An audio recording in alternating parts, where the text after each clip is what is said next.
ሶበ ሰይወርዱ መላእክት ይወርዱ አወሊቃነ መላእክት ይበልህ ሶበ ሰይወርዱ መላእክት ይወርዱ አወሊቃነ መላእክት ይበልህ አልቦሙ ድምፀ አልቦ ማሰረ ለመክያዳት ይቀልል ርጸቶሙ ነፋሳት ውስተ አገሩ ለእግዚአብሔር ኢትዮጵያ ይበልህ አልቦሙ ድምፀ አልቦ ማሰረ ለመክያዳት ይቀልል ርጾቶሙ ነፋሳት ውስተ አገሩ ለእግዚአብሔር ኢትዮጵያ። በስመ አብ ወወልድ ወመንፈስ ቅዱስ አሃዱ አምላክ አሜን። በክርስቶስ ክርስቲያን፣ በወልድ ውሉድ፣ በመንፈስ ቅዱስ መንፈሳውያን የተባላችሁ የክርስቶስ ቤተሰቦች የእናታችን የቅድስት ድንግል ማርያም የአስራት በኩራት ልጆች ሁላችሁም በያላችሁበት በወደደን ባፈቀረን በጌታችን በመድኃኒታችን በኢየሱስ ክርስቶስ ፍጹም ሰላምታ ሰላም ልላችሁ እወዳለሁ። ከእድሜያችን ይህንን ቀን ሰዓት ደቂቃ ባርኮ ቀድሶ እግዚአብሔር ለዚህ ለተቀደሰ ቀን አድርሶናልና ለቅድስት ሥላሴ ክብር ምስጋና ይግባው። አትለይምና እናቱ እናታችን ወላዲተ አምላክ እመብዙኃን ለስም አጠራሯ ክብር ምስጋና ይድረሳት። እንኳን ለአማኑኤል መታሰቢያ ክብረ በዓል በሰላምና በጤና አደረሰን አደረሳችሁ። ሙሉ ቅዱሳን ሰማዕታት፣ ደናግል፣ መነኮሳያን መታሰቢያ ክብረ በዓል በሰላምና በጤና አደረሰን አደረሳችሁ። ቅዱሳን ዝክር ተከታታዮች ቤተሰብ ሁላችሁንም በመግቢያው ላይ ፍጹም በሆነው በክርስቶስ ሰላምታ እንዳቀረብኩላችሁ ይሄንን ገድል ድርሳናት ስንክሳር የምትሰሙ በድጋሚ እንዳትረሱ ሁልጊዜም አንድ ብርጭቆ ውሃ በማዘጋጀት ይሄንን ገድል አምናችሁ ጸልያችሁ ሰምታችሁ በጽሞና ብትጠጡት ከያዛችሁ ደዌ ትፈወሳላችሁ። ብትጠመቁት ከያዛችሁ ከአጋንንት ስራት ትፈታላችሁ።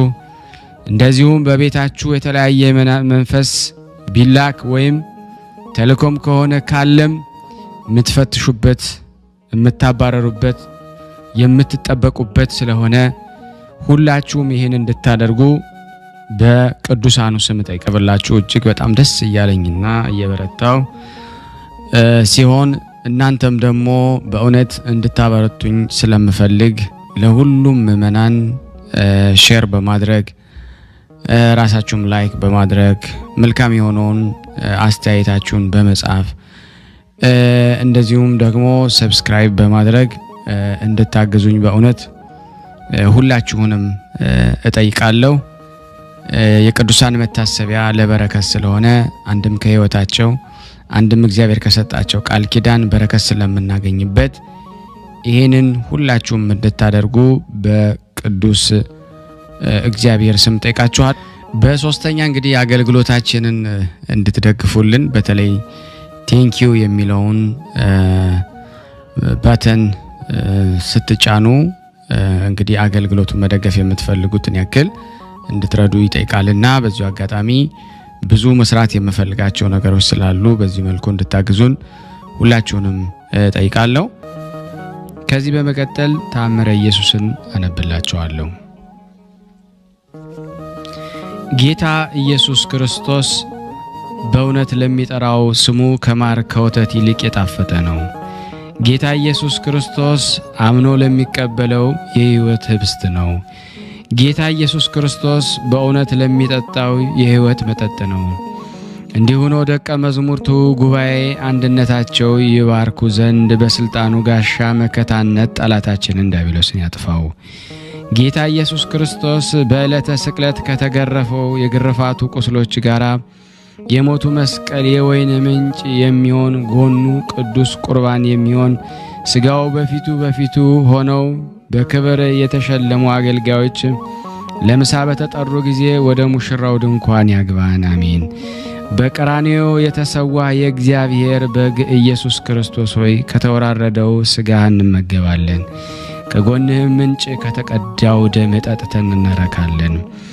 ደም ግባትህን ለማየት እንመኛለን። አቤቱ በሱራፌ የምስጋና ጽዋ ልመናችን መላ ማህያዊ በሚሆን የተቀበልከው መከራ ቁስል ነፍሳችንን ፈውስ። አሜን። በቀራንዮ የተሰዋ የእግዚአብሔር ንጹሕ በግ ኢየሱስ ክርስቶስ ሆይ ስጋህን በልተን እንጠግባለን፣ ደምህን ጠጥተን ጽማ ነፍሳችንን እናስወግዳለን። ሥላሴን የማያምንና ከድንግል ማርያም ያልተወለደም የሚል አይሁድ ከሃዲ ቢኖር ግን እንደ ተራበ ውሻ አገር ለአገር ሲንከራተት ይኖር። አሜን። አንድ አምላክ በሚሆን በአብ በወልድ በመንፈስ ቅዱስ ስም በእውነት አምነን ጌታችን አምላካችን መድኃኒታችን ኢየሱስ ክርስቶስ ያደረገው ተአምር ልዑል እግዚአብሔርን ረዳት በማድረግ ለማንበብ እንጀምራለን። ይቅርታው ቸርነቱ ለዘላለሙ በእውነት ለሁላችን ይደረግልንና እግዚአብሔር አምላክም ከአራቱ ባህሪያት በአርአያውና በአምሳሉ አዳምን የፈጠረው የሕይወት እስትንፋስንም እፍ አለበትና ሰው ሕያዊት ነፍስ ያለበት ሆነ። በዚያን እግዚአብሔር ከኤዶን በስተ ምስራቅ የተክል ቦታ አዘጋጀና የፈጠረው አዳምን በዚያ አስቀመጠው። እግዚአብሔር አምላክም የፈጠራቸውን የዱር አራዊትና እንስሳትን የሰማይ ወፎችንም ሁሉ ስም ያወጣላቸው ዘንድ ወደ አዳም አመጣቸው። አዳምም ለእያንዳንዳቸው ስም አወጣላቸው። ስማቸውንም እስከ ዛሬ ድረስ እሱ እንደሰየማቸው ሆነ። እግዚአብሔር አምላክም በአዳም ላይ ከባድ እንቅልፍ አመጣበትና አንቀላፋ። ከጎኑም አንዲት አጥንት ወሰደና ከወሰዳት አጥንት ሔዋንን ፈጠራትና የሕይወት እስትንፋስ እፍ አለባት። አዳምም እግዚአብሔርን በስሉስ አካሉና በመለኮቱ የአንድነት ባህሪ በጌትነቱ ክብር ያየው ነበረ። አዳምም እግዚአብሔርን በጌትነቱ ክብር ባየው ጊዜ በተድላ ገነት ሆኖ ደስታው እጥፍ ድርብ ሆነ። እግዚአብሔርም አዳምን በተድላ ገነት ካስቀመጠው በኋላ ማስጠንቀቂያ ሰጠው። በማዕረጉ የተዋረደ ዲያብሎስ በቅንዓት መንፈስ በሱ ላይ በጠላትነት ተነሳስቶ እንዲያስተው አስቀድሞ ያውቅ ነበርና እግዚአብሔር አምላክ አዳምን በገነት ካለው ዛፍ ሁሉ ፍሬ ትበላለህ፣ ነገር ግን በገነት መካከል ካለችው እንጨት አትቅረብ፣ ፍሬዋንም አትብላ፣ ከሷ በበላህ ቀን ትሞታለህ። አሁንም ሕጌን አትተላለፍ፣ ትእዛዜንም ጠብቅ ብሎ አዘዘው። እንደነዚህ እጽዋቶች ለምልመህ አበበህ በገነት ትኖር ዘንድ ትእዛዜን ጠብቅ፣ እወቅ፣ ተጠንቀቅ። እኔ ባሪያዬና በምሳሌ ፈጥሬሃለሁና። አዳም ሆይ አንተ እኮ በእግዚአብሔር አርአያ የተፈጠርክነህ። በአራቱ ማዕዘን ተክለ ገነት አዘጋጀሁልህ። እንግዲህ ከትእዛዜ ወጥተህ ከስህተት ላይ ደግሞ ከመውደቅህ በፊት ክፉና በጎን ለይተህ ወቅ። አሁንም ራስህን ከእኔ ከፈጣሪ ጋር በማስተካከል አትሞክር። ይህን ብታስብ የሞት ሞት ትሞታለህና። አዳም ሆይ አምላካዊ መንግስቴን ወይም መለኮታዊ ክብሬን አትሻ። ማንም ሊያገኘው የማይችለውን ጌትነቴን አትመኝ። አዳም ሆይ አስተውል። ከተድላ ገነት አውጥቼ ወደ ተረገመችው ምድር እንዳልጥልህ ትእዛዜን አትተላለፍ ብሎ እግዚአብሔር አዘዘው። ሰይጣንም እግዚአብሔር ለአዳም የሰጠውን መንግስትና ጸጋ ክብር በተመለከተ ጊዜ ከፍተኛ ቅናት አደረበት። እባብም ከምድር አውሬ ሁሉ ይልቅ እጅግ ተንኮለኛ ነበረ። በዚያን ጊዜ ሰይጣን ወደ እባቢቱ መጥቶ አዳምን ሄዶ በማሳት ተሸከመው ዘንድ ጠየቃትና እባብም እንደወደድ ካለችው ሰይጣኑን በእባብ ላይ አድሮ ወደ ገነት ይዛው ሄደች። ከዚያም ያ ሰይጣን በእባቧ አንደበት ሔዋንን ጠራና እግዚአብሔር አንቺንና ባልሽ አዳምን ምንድነው ያዘዛችሁ ሲል ደግሞ ጠየቃት።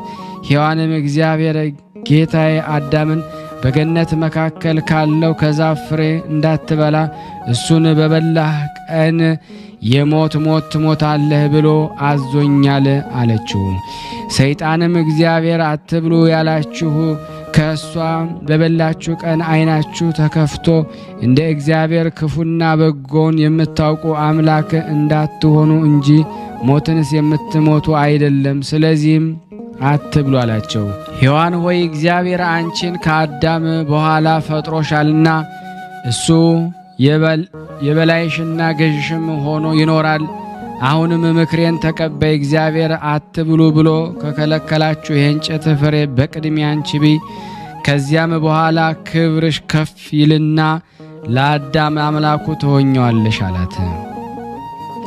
ሔዋንም የሰይጣንን ምክሩን በሰማች ጊዜ ዛፏ ለመብላት መልካም እንደሆነች ተመለከተቻት።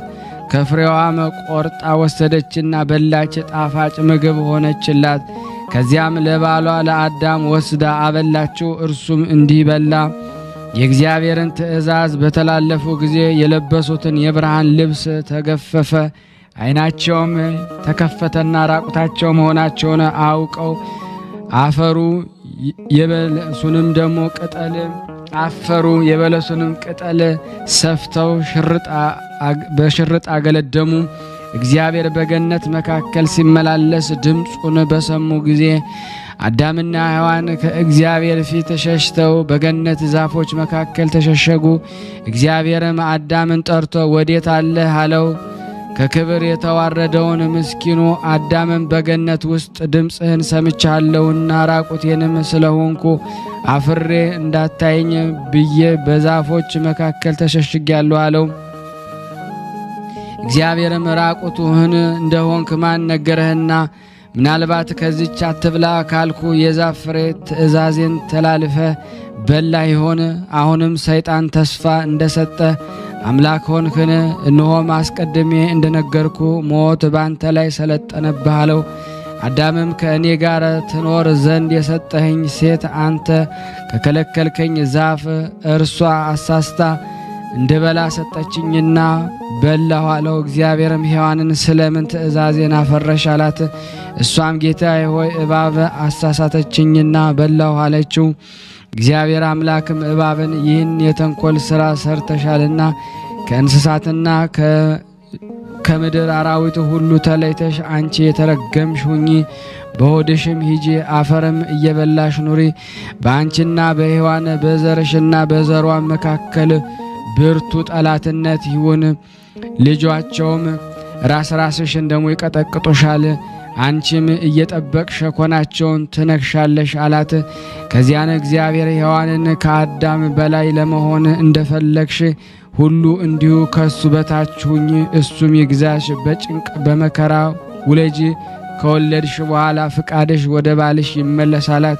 እንዲህም እግዚአብሔር አዳምን የሚስትህን ቃል ሰምተህ እንዳትበላ ካዘዝኩ ዛፍ በልተሃልና ስለዚህ በአንተ የተነሳ ምድር የተረገመች ትሁን፣ እሾህና አሜከላም ታብቅልብህ። አንተ መሬት ነህና ወደ መሬትና እስክትመለስ ድረስ ወጥተህ ወርደህ ላብህን እንጠብጥበህ ወዝህን አፍሰ እስከ ሕይወት ፍጻሜ ድረስ እንጀራህን ትበላለህ አለው።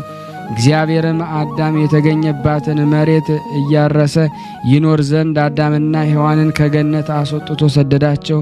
ዳግመኛም አዳም የሕይወት ዛፍ በልቶ ለዘላለም ሕያው ሆኖ እንዳይኖር የገነት በር የምትገለባበት የእሳት ሰይፍ አስይዞ በኪሩብ መልአከ አስጠበቃት። ይቅርታው ቸርነቱ በእኔና በእናንተ በሁላችን በሕዝበ ክርስቲያን ላይ ጸንቶ በእውነት ለዘላለሙ ይኑር አሜን። ይቅርታው ቸርነቱ ለዘላለም በእውነት ለሁላችን ይደረግልንና ጌታችን አምላካችን መድኃኒታችን ኢየሱስ ክርስቶስ ያደረገው ሁለተኛ ተአምር አባታችን አዳም ችግርና መከራ ሐዘንና ትካዜ በሌለባት በዚያች በገነት የለመለመች ዛፎች መካከል በነበረበት ጊዜ ሥላሴ በአንድነታቸው በሦስትነታቸው ይገለጹለት ነበረ። በኋላ ግን አዳምና ሔዋንም ከገነት ወጥተው ደብረ ቅዱስ ወደ ተባለ ቦታ ተሰደዱ። ይሄም ደብረ መዛግብት ይባላል። ከዚያም ወደ እሷ ለመድረስ በማይችሉበት ገንዘብ የገነት ጤና መዓዛ እያሸተቱ ተቀመጡ። አስቀድመን እንደተናገርነው እግዚአብሔር ገነትን በእሳት ቅርጽ ከጠባቂ መላእክት አቆሙባታልና ወደ ገነትም ለመቅረብ ባልተቻላቸውም ጊዜ መራራ ለቅሶን አለቀሱ። ከገነትም ከወጡ በኋላ ከ3 ዓመት በጽኑ ለቅሶና ሐዘን ኖሩ። ከዚህ በኋላ አዳም ሚስቱን ሔዋንን አወቃትና ቃየልንና እህቱንም ወለደች። ዳግመኛም አቤልንና እህቱንም ወለደች። ቃየልም በወንድሙ በአቤል ላይ የቀና ነበረ፣ ከሱ ጋር የተወለደችውን መንትያ ሴት ያገባ ዘንድ ወዷልና። አዳም ግን የቃየልን መንትያ ለአቤል፣ የአቤልን መንትያ ለቃየል አጋባቸው። እሱ አዳም ዕለት ጽንሰ ዕለት ልደት ያገኛቸውን እህትና ወንድም ሊያጋባቸው አልፈለገም ነበርና። እንግዲህ የቃየል ጸቡ ከወንድሙ ጋር ምክንያቱ ይህ ነበረ። ዳግመኛም ቃየል ከምድር ፍሬ ለእግዚአብሔር መሥዋዕት አቀረበ። አቤልም በበኩሉ ከበጎቹ በኩራት የሰቡትን አቀረበ። እግዚአብሔርም ወደ አቤልና ወደ መሥዋዕቱ ተመለከተ፣ ወደ ቃየል ግን አልተመለከተም፣ መሥዋዕቱንም አልተቀበለውም። በዚያ የተነሳ ቃየል በወንድሙ ላይ ቅናት አደረበትና አቤልን ገደለው። በዚያም ጊዜ እግዚአብሔር በደመና ሆኖ ቃየል ወንድምህ አቤል ወዴት አለ አለው። ቃየል በልብህ ትዕቢት አላወቀም፣ በውኑ እኔ ወንድሜ የአቤል ጠባቂው ነኝን ሲል መለሰ። እግዚአብሔርም እንግዲያ ጠባቂው ካልሆንክ ስለምን ገደልከው? አሁንም ባለ ዘመን ሁሉ በምድር ሁሉ ላይ ድንጉጥና ተቅበዝባዥ ሁን በማለት እግዚአብሔር ቃየልን ረገመው። አዳምና ሔዋን ስለ ንጹሐን ጻድቁ ልጃቸው ስለ አቤልም ሞት 100 ዓመት በፍጹም ሐዘንና ለቅሶ ኖሩ። ከአቤልም ሞት ጀምሮ 100 ዓመት ከተፈጸመ በኋላ አዳምና ሔዋን በሩካቤ ሥጋ ተዋወቁ። እግዚአብሔር ከ8ቱ ቤተሰቦቹ ጋር ከማየ አህያው ያድነው ከኖህ ዘር ንጹሐን አባቶች እስከ ተወለዱ ድረስ ልጅ በመዋለድ ተባዙ። አብርሃምም ከማየ አህይ መዝነው በኋላ ላሉ ቅዱሳን አባቶች ተቀዳሚያቸው ነበረ፣ እግዚአብሔር ወዳጁ አድርጎታልና። ከዚያም የይስሐቅና የያዕቆብ ዘር በዛ። ትውልዳቸውም በረከተ 5 ቀን ተኩል እስኪፈጸም ድረስ እግዚአብሔር ከገነት ባወጣባት ሰዓት በተረገመችው ምድር ኑሮህን ትኖራለህ ብሎ ነግሮት ነበርና 5 ቀን ተኩል የተባለውም ትርጉሙ 5500 ዘመን ማለት ነው። አዳም ከገነት ከወጣ በኋላ እኒህ ዓመታት በተፈጸሙ ጊዜ የዓለም ሁሉ መድኃኒት የሚሆን የመምጫው ደግሞ ሰዓት ቀረበ። ይቅርባይ የሚሆን የእግዚአብሔር ትተው በጣዖት የሚያመልኩትንና የሰይጣንን ተገዥ የሆኑትን ሁሉ ሊያድናቸው ወዷልና። እግዚአብሔር አምላክን የወለደች እመቤታችን ማርያም ለእናትነት ስለመረጣት ከቀደሙ ንጹሐን አበው አብራክ እየተከፈለች መጥታ ጻድቃንና ቅዱሳንን በሆኑ በነቢያት ዘር ከእሴይ ከዳዊት ወገን ከሚሆን አባቷ ተወለደች። ይቅርታው ቸርነቱ በእኔና በእናንተ በሁላችን በሕዝበ ክርስቲያን ላይ ጸንቶ በእውነት ለዘላለሙ ይኑር አሜን። ይቅርታው ቸርነቱ ለዘላለሙ በእውነት በሁላችን ላይ ይደረግልንና አምላካችን መድኃኒታችን ኢየሱስ ክርስቶስ ለሶስተኛ ጊዜ ያደረገው ተአምር ይህ ነው። አምላክን የወለደች በድንጋሌ ሥጋ በድንጋሌ ነፍስ የጸናች ክብርት እመቤታችን በተወለደች በ3 ዓመቷ እግዚአብሔርን ታገለግለው ዘንድ አባትና እናቷ ወደ ቤተ መቅደስ አስገቧት። ከዚያም በመንፈስ ቅዱስ ሞግዚትነት በቅድስት ቅዱሳን ተቀመጠች። መጠነ አንስት ባደረሰች ጊዜም የገሊላ አውራጃ የሚሆን በናዝሬት በሽማግሌው በዮሴፍ እጅ አስጠበቋት። ከዚያም እግዚአብሔር ለዚህ ክብር የመረጠውን የመላእክት አለቃ ቅዱስ ገብርኤልን በናዝሬት ሀገር የምትኖር ወደ ኢያቄም ልጅ ሂድና ማደሪያ ትሆነኝ ዘንድ እሷን እንደመረጥኩ የምስራች ንገራት ብሎ አዘዘው። ገብርኤልም 6ኛው ወር አምላክን የወለደች በድንጋሌ ሥጋ በድንጋሌ ነፍስ የጸናች ወደ ክብርት እመቤታችን ሄደና በፊቷም ቆመ። እግዚአብሔር ከአንቺ ጋር ነውና ሰላምታ ይገባሻል፣ ከሴቶች ሁሉ ተለይተሽ አንቺ የተባረክሽ ነሽ አላት። ዳግመኛም ከዘመዶቿ ወገን የሆነች ኤልሳቤጥ በመጥምቁ ዮሐንስ መወለድ የጸነሰች መሆኗን ስለነገራት አምላክን የወለደች በድንጋሌ ሥጋ በድንጋሌ ነፍስ የጸናች ክብርት እመቤታችን ከፍተኛ አድናቆት አደረባት። በዚህም የተነሳ በእግዚአብሔር ፍቃድ እንደ ቃልህ ይደረግልኝ አለችው። እግዚአብሔርም ከእመቤታችን ዘንድ ወደ ሰማያዊ ማዕረጉ ተመለሰ። አምላክን የወለደች በድንጋሌ ሥጋ በድንጋሌ ነፍስ የጸናች ክብርት እመቤታችን የገብርኤልን ሰላምታ ከሰማችበት ቀን ጀምሮ ጽንሷ ከዕለት ወደ ዕለት እያደገ ሄደ። የመንፈስ ቅዱስ ጸጋም በእሷ ላይ አደረ። የኢያቄምና የሐና ልጅ የድንግል ማርያም የመጸነሷ ዜና በእስራኤል ማህበር ሁሉ ዘንድ ተሰማ። ይህንንም ለካህናት ነገሯቸው። በመካከላቸው ክርክር ተነሳና ማየ ዘለፋ ትጠጣ ብለው ደሞ ወሰኑ። ከእስራኤል ሴቶች መካከል ሴሰኛ ሆና ብትገኝ ማየ ዘለፋ ያጠጧት እንደሆነ አንጀቷን በጣጥሶ ጽንሷን ቆራርጦ ሆዷን በጥብጦ አደጋ ላይ የሚጥል ነውና የእስራኤል ሸማግሎችና መምህራንም አምላክን የወለደች በድንጋሌ ሥጋ በድንጋሌ ነፍስ የጸናች የክብርት እመቤታችን የአባቷን ወንድም ዮሴፍን ወደ አደባባይ አውጥተው አደራ ያስጠበቅንህም የወንድምህን ልጅ እጮኛ ማርያምን አምጣትና ከማን እንደጸነሰች በፊታችን ታምን ዘንድ ስለ ድንግልናዋም እንመርመር ዘንድ አቅርባት አሉት። ዮሴፍም እሺ ብሎ አምላክን የወለደች በድንጋሌ ሥጋ በድንጋሌ ነፍስ የጸናች ክብርት እመቤታችን ስለ እሷ እያለቀሰና እያዘነ ሄደ። ይገድሏት በማለት በልቡ አስቧልና። ከዚያም የይሁዳ ልጅ ሆይ ከማን እንደጸነሽ ንገርኝ፣ ያታለልሽስ ማን እንደሆነ አስረጅኝ አላት። እርሷም በብስራተ ገብርኤል እንደጸነሰች ነገረችው። አምላክን የወለደች በድንጋሌ ሥጋ በድንጋሌ ነፍስ የጸናች ክብርት እመቤታችን ገብርኤል እጅ ነስቶ የነገራትን ወይም ያበሰራትን የእስራኤል ልጆች አቃለዋልና እጇንም ይዞ ወደ አይሁድ ሊቃውንት አቀረባትና እንዴት እንዳደረገች ሁኔታውንም ደግሞ አስረዳቸው። እነሱም ግን ማየ ዘለፋ ጠጧት። ባጠጧት ጊዜ ፊቷ እንደ ፀሐይ ያበራ፣ ከልብሷም እንደ መብረቅ አይነት የሚያንጸባርቅ ብልጭታ ይወጣ ነበረ። ከፊቷም ብርሃን የተነሳ ተራራውን ገድሉ ሁሉ ብርሃን ሆነ። በዚያን የነበሩ አይሁድም አምላክን የወለደች በድንጋሌ ሥጋ በድንጋሌ ነፍስ የጸናች ከክብርት እመቤታችን ይህንን ታላቅ ተአምር በተመለከቱ ጊዜ ራሳቸውን ዘንበል አድርገው ከመቤታችን እግር ስር ሰገዱ። ሰራዊቱም ሁሉ የእግዚአብሔር ቃል አምላክን የወለደች በድንጋሌ ሥጋ በድንጋሌ ነፍስ የጸናች ክብርት እመቤታችን ማኅፀን በመጸነሱ በቅዱሳን ነቢያት አንደበት እንደተነገረው ከአገልጋዩ ከዳዊት ወገን የማዳን መድኃኒታችን አስገኝቶ ሕዝቡን በቸርነት የጎበኘ የእስራኤል አምላክ አመሰገኑት። በዚያን ጊዜ ነቢዩ ዳዊት ውሆች ወይም ባሮች አንተን አይተው ሸሹ ያለውን ደረሰ፣ ተፈጸመ።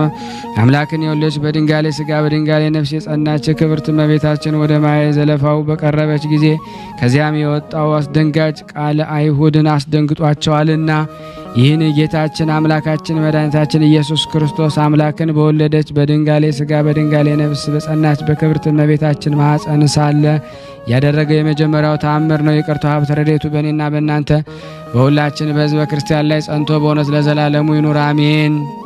ይቅርታው ቸርነቱ ለዘላለሙ በእውነት ለሁላችን ይደረግልና ጌታችን አምላካችን መድኃኒታችን ኢየሱስ ክርስቶስ ለአራተኛ ጊዜ ያደረገው ተአምር ጌታ ኢየሱስ ክርስቶስ ከቅድስት ድንግል ማርያም በተወለደ ጊዜ መላእክት ተሰብስበው ጌታ የተወለደበትን ቦታ ከበቧት። ከዚያም ክንፋቸውን ዘርግተው እርስ በርሳቸው ክንፋቸውን አጋጥመው ከምድር እስከ ሰማይ ድረስ ረበው ቦታዋን ሸፈኗት። በዓለም ያሉ ጣዖታት ሁሉ ዲያብሎስ ከጣዖታቱ አንድ ስንኳ ማዳን እስከማይችለው ድረስ ተቀጠቀጡ። በዚያን ጊዜ ሰይጣናት ወደ አለቃቸው ወደ ዲያብሎስ ተሰበሰቡና ጌታ ሆይ ኃይላችን ቀጥቅጦ ያጠፋ በስልጣናችን ላይ ችግር የፈጠረ ማን ነው እሱ በዓለም የተወለደ ብለው ጠየቁት። ዲያብሎስም ከፍርሃቱ የተነሳ እየተንቀጠቀጠ ስለተወለደው ዓለምን ዞሬ ነገሩን መርምሬ ውጤቱን እስከመጣላችሁ ድረስ ጥቂት ታገሱኝ፣ ከእኔ የሚሰወር ነገር የለምና አላቸው።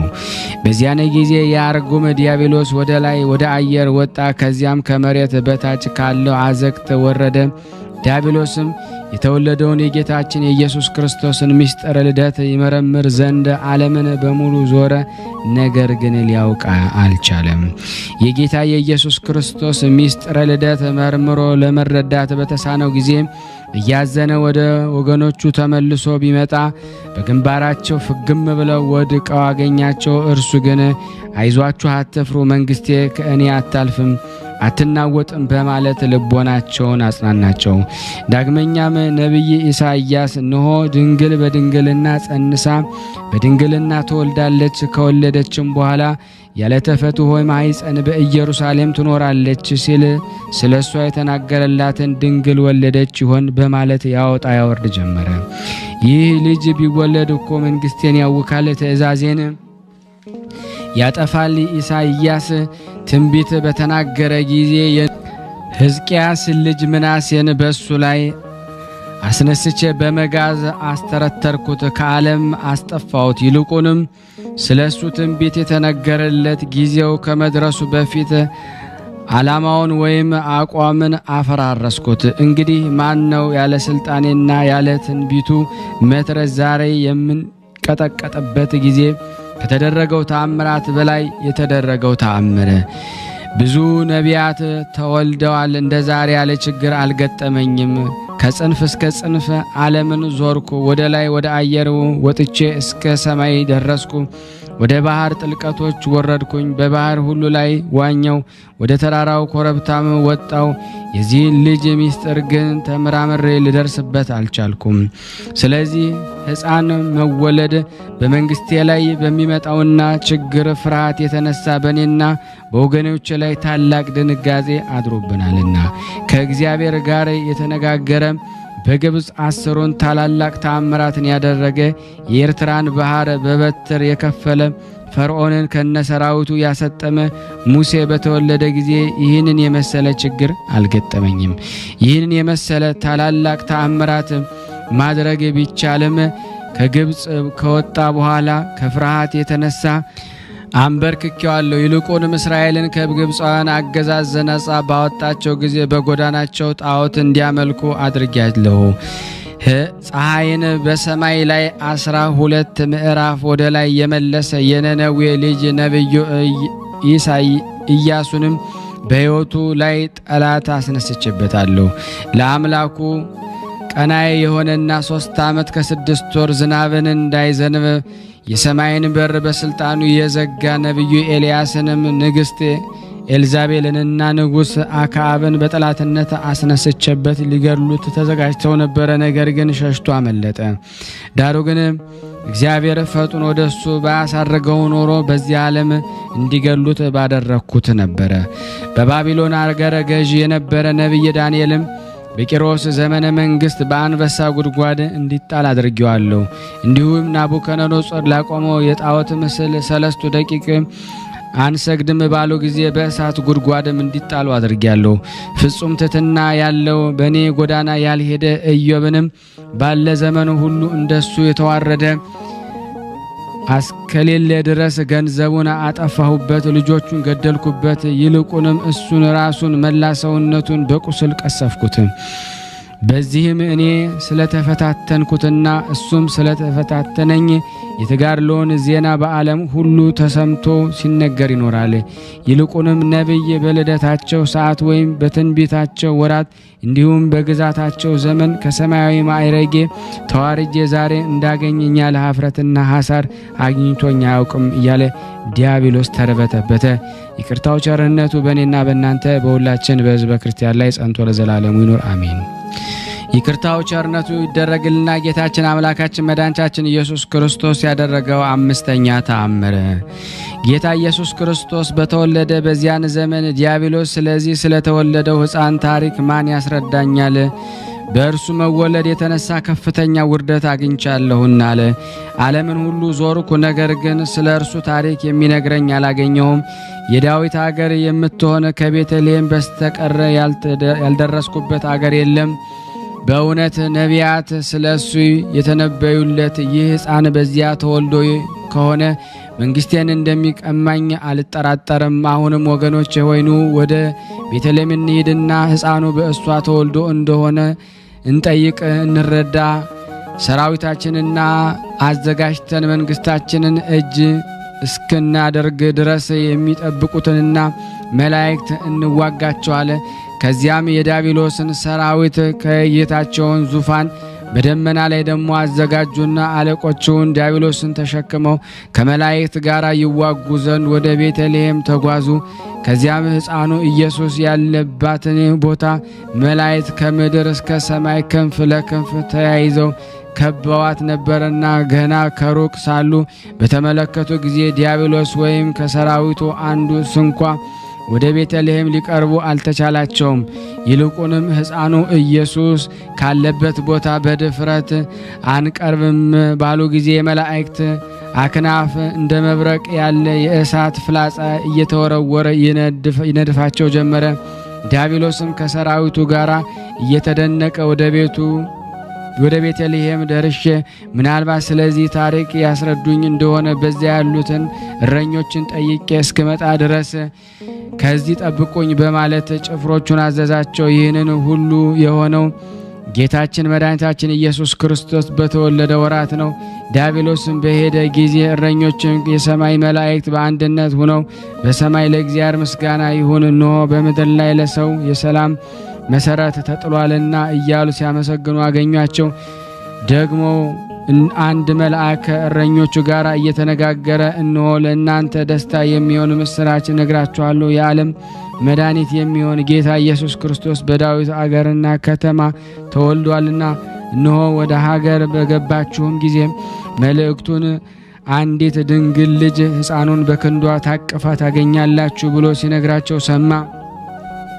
ዲያብሎስም ይህን ነገር በሰማ ጊዜ በግንባሩ ፍግም ብሎ ወደቀ። በዚያም ሐዘኑ በኀፍረት ወደ ወገኖቹ ተመልሶ ከእረኞቹ አስደንጋጭ ነገር ሰምቻለሁና ይህ ነገር እውነት ከሆነ ሁላችንም ጠፋን፣ አምላክ ሰው ሆኖ ከድንግል ተወልዷል ሲሉ ሰምቻለሁና አላቸው። ዳግመኛም እሱን በበደልኩት ጊዜ ከሰማያዊ ማዕረግ ያዋረደኝ የተወለደው ሕፃን በእውኑ እሱ ጌታ ፈጣሪ ይሆን? ይህንንስ ያህል መዋረድ ያዋርዳልን? አሁንም ከኢየሩሳሌምና ከቤተልሔም አደባባይ አልፈን መሄድ አለብን። የመወለዱን ነገር እርግጥ ሆኖ ከተገኘ ግን ለማለፍ የተቃረበችውን መንግስታችንን ከማለፏ በፊት ለራሳችን አስፈላጊ የሆነ ሕግ እናወጣለን አለ። በዚያም ጊዜ ጌታ ኢየሱስ ክርስቶስ የልደቱ ዘመን መቼ እንደሆነ ለማወቅ ነቢያትን፣ መጻሕፍት ተርጓሚ የሚያውቁ ወደ አይሁድ ሊቃውንት ዘንድ ፈጥኖ ሄደ። ይጠይቃቸው እንደማይሸሽጉት ተስፋ አድርጓልና ወደ ኢየሩሳሌም ከተማ ገብቶ በአይሁድ ታላላቅ ሊቃውንት መካከል ቆሞ ስለ ክርስቶስ መወለድ ነገር አንስቶ ያስረዱት ዘንድ አጥብቆ ጠየቃቸው። እነርሱም በይሁዳ አውራጃ በምትገኝ ቤተልሔም የዓለም መድኃኒት ይወለዳል ሲሉ ነቢያት ተናግረዋል ብለው መለሱለት። ይቅርታው ቸርነቱ ለዘላለሙ በእኔና በእናንተ በሁላችን በሕዝበ ክርስቲያን ላይ ጸንቶ ለዘላለሙ ይኑር አሜን። ያለ ሐሰት ይቅርታው ቸርነቱ ለዘላለሙ በእውነት በሁላችን ይደረግልንና ጌታችን አምላካችን መድኃኒታችን ኢየሱስ ክርስቶስ ያደረገው ስድስተኛ ተአምር ዳንኤል የቀመረው የሱባኤ ተፈጽሞ ከሆነ ክርስቶስ ተወልዷል፣ አልተፈጸመ እንደሆነ ግን እስከ ዛሬ አልተወለደም ማለት ነው። ይህንን ያለው ዲያብሎስ ብዙ ጭንቅ በደረሰበት ጊዜ ነው። ከዚያም ሰይጣን የክርስቶስን ዜና ልደት ይጠይቁ ዘንድ የእስራኤል ሽማግሌዎች አነሳሳ። እነሱም ወደ መምህሮቻቸውና የሕግ ሊቃውንቶች ወደ ኒቆዲሞስ፣ ወደ ቀለጴዎና ሰማዕትና ዲያቆናት አለቃ የሚሆን ወደ እስጢፋኖስ አባት ወደ ገማልያል ላኩ። ዳንኤል የሰባትን ሱባኤ ተመራምረው ክርስቶስ የሚወለድበትን ዘመኑ እንደደረሰ አገኙት። ከዚያም ኒቆዲሞስ እንዲህ አላቸው፣ ካህኑ ስምዖን ከአባቶቻችን ጋር ለንጉሡ ለበጥሊሞስ መጽሐፍትን ሲተረጉም በተሰነካከለበት ጊዜ የተናገረውን አውቃችኋልን?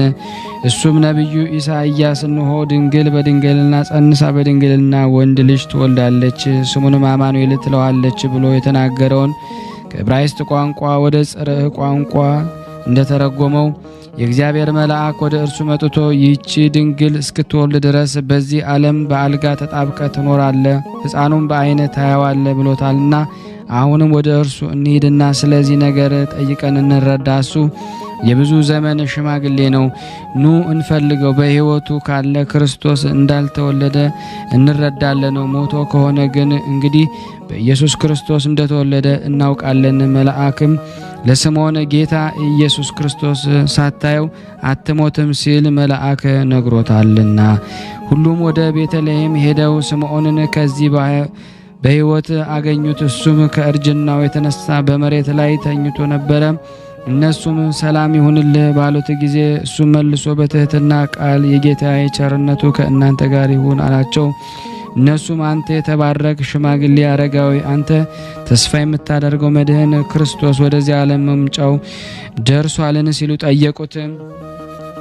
እሱም አዎን የመምጫው ጊዜ ደርሷል አላቸው። ይህንን በምን አወክ አሉት። ነቢዩ ኢሳይያስ ስለ ሰው ልጅ ድህነት በተናገረው ትንቢት በተሰነካከልኩ ጊዜ በሕመም ታስሮ የነበረው እጄ ስለተፈታ በዚህ አወኩ።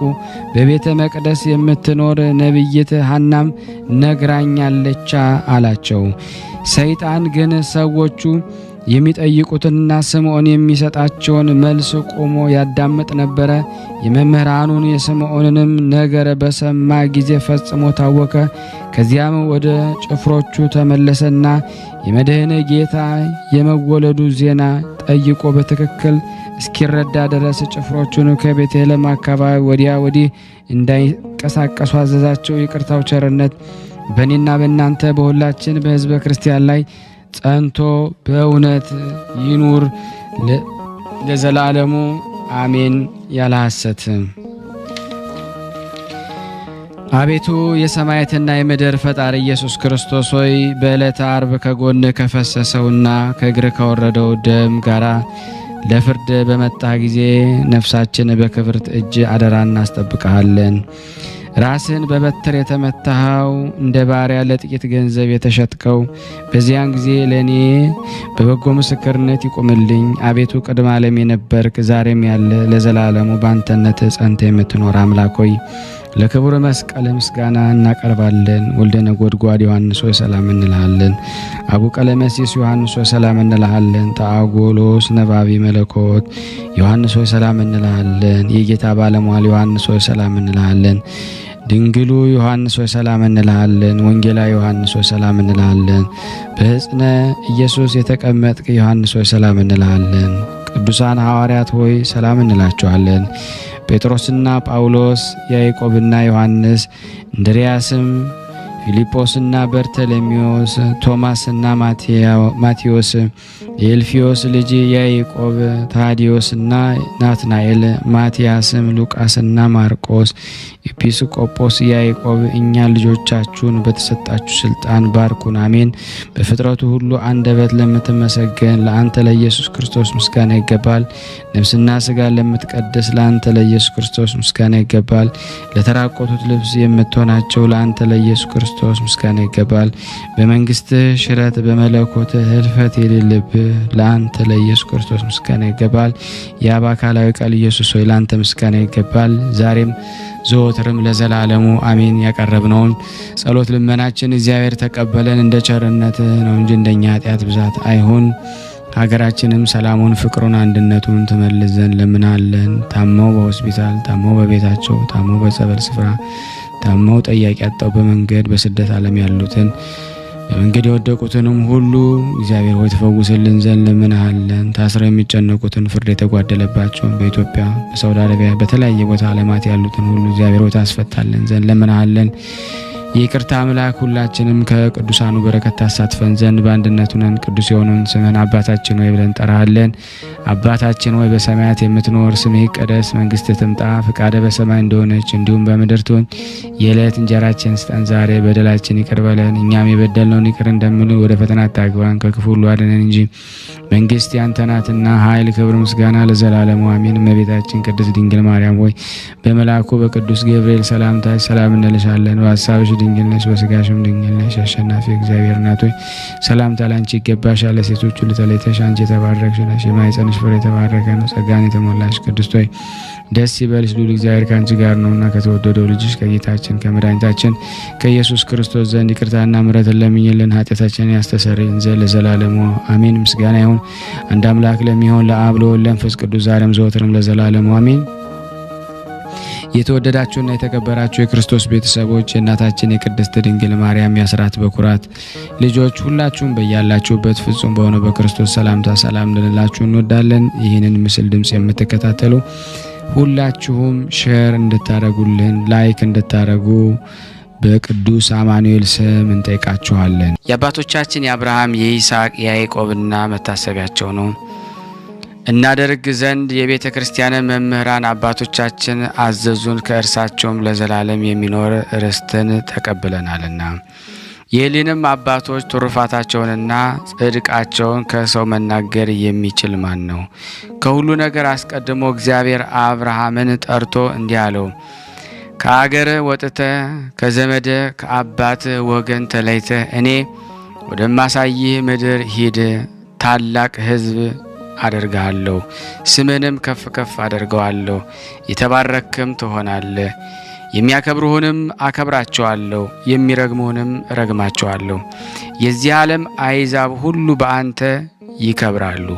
አብርሃምም እግዚአብሔር እንዳዘዘው ሄደ። የወንድሙን ልጅ ሎጥንና ሚስቱ ሳራንም ከእርሱ ጋር ወሰደ። አብርሃምም ከካራን በወጣ ጊዜ ዕድሜው 75 ዘመን ሆኖት ነበረ። በካራንም ያጠራቀሙትን ገንዘባቸውን ሁሉ ይዘው ወደ ከነዓን ምድር ደረሱ። አብርሃምም ያችን አገር ረዥም እንጨት እስከ አለበት እስከ ሴኬም ድረስ ዞራት። የከነዓን ሰዎች ግን የዚያን ጊዜ በዚያች አገር ነበሩ። እግዚአብሔርም ለአብርሃም ተገልጦለት ያችን አገር ለልጆች እሰጣታለሁ አለው። አብርሃምም በዚያ ለተገለጠለት ለእግዚአብሔር መስዋዕት አዘጋጀ። ከዚያም ወደ ምስራቅ ወደ ቤቴል ሄደ። በቤቴልም በጋይ በኩል በስተምዕራብ ድንኳኑን ተከለና በዚያ ተቀመጠ። በዚያም ለእግዚአብሔር መሠዊያ ሠራ፣ የእግዚአብሔርን ስም ጠራ። አብርሃምም ከዚያ ተነስቶ ሄደ። በዚያም ሊኖር ወደ አዜብ ተጓዘ። በአገርም ራብ በጸና ጊዜ አብርሃምም በዚያ ሊኖር ወደ ግብፅ ወረደ፣ በአገሩ ራብ ጸንቷልና። አብርሃምም ወደ ግብፅ ይገባ ዘንድ በቀረበ ጊዜ እንዲህ ሆነ።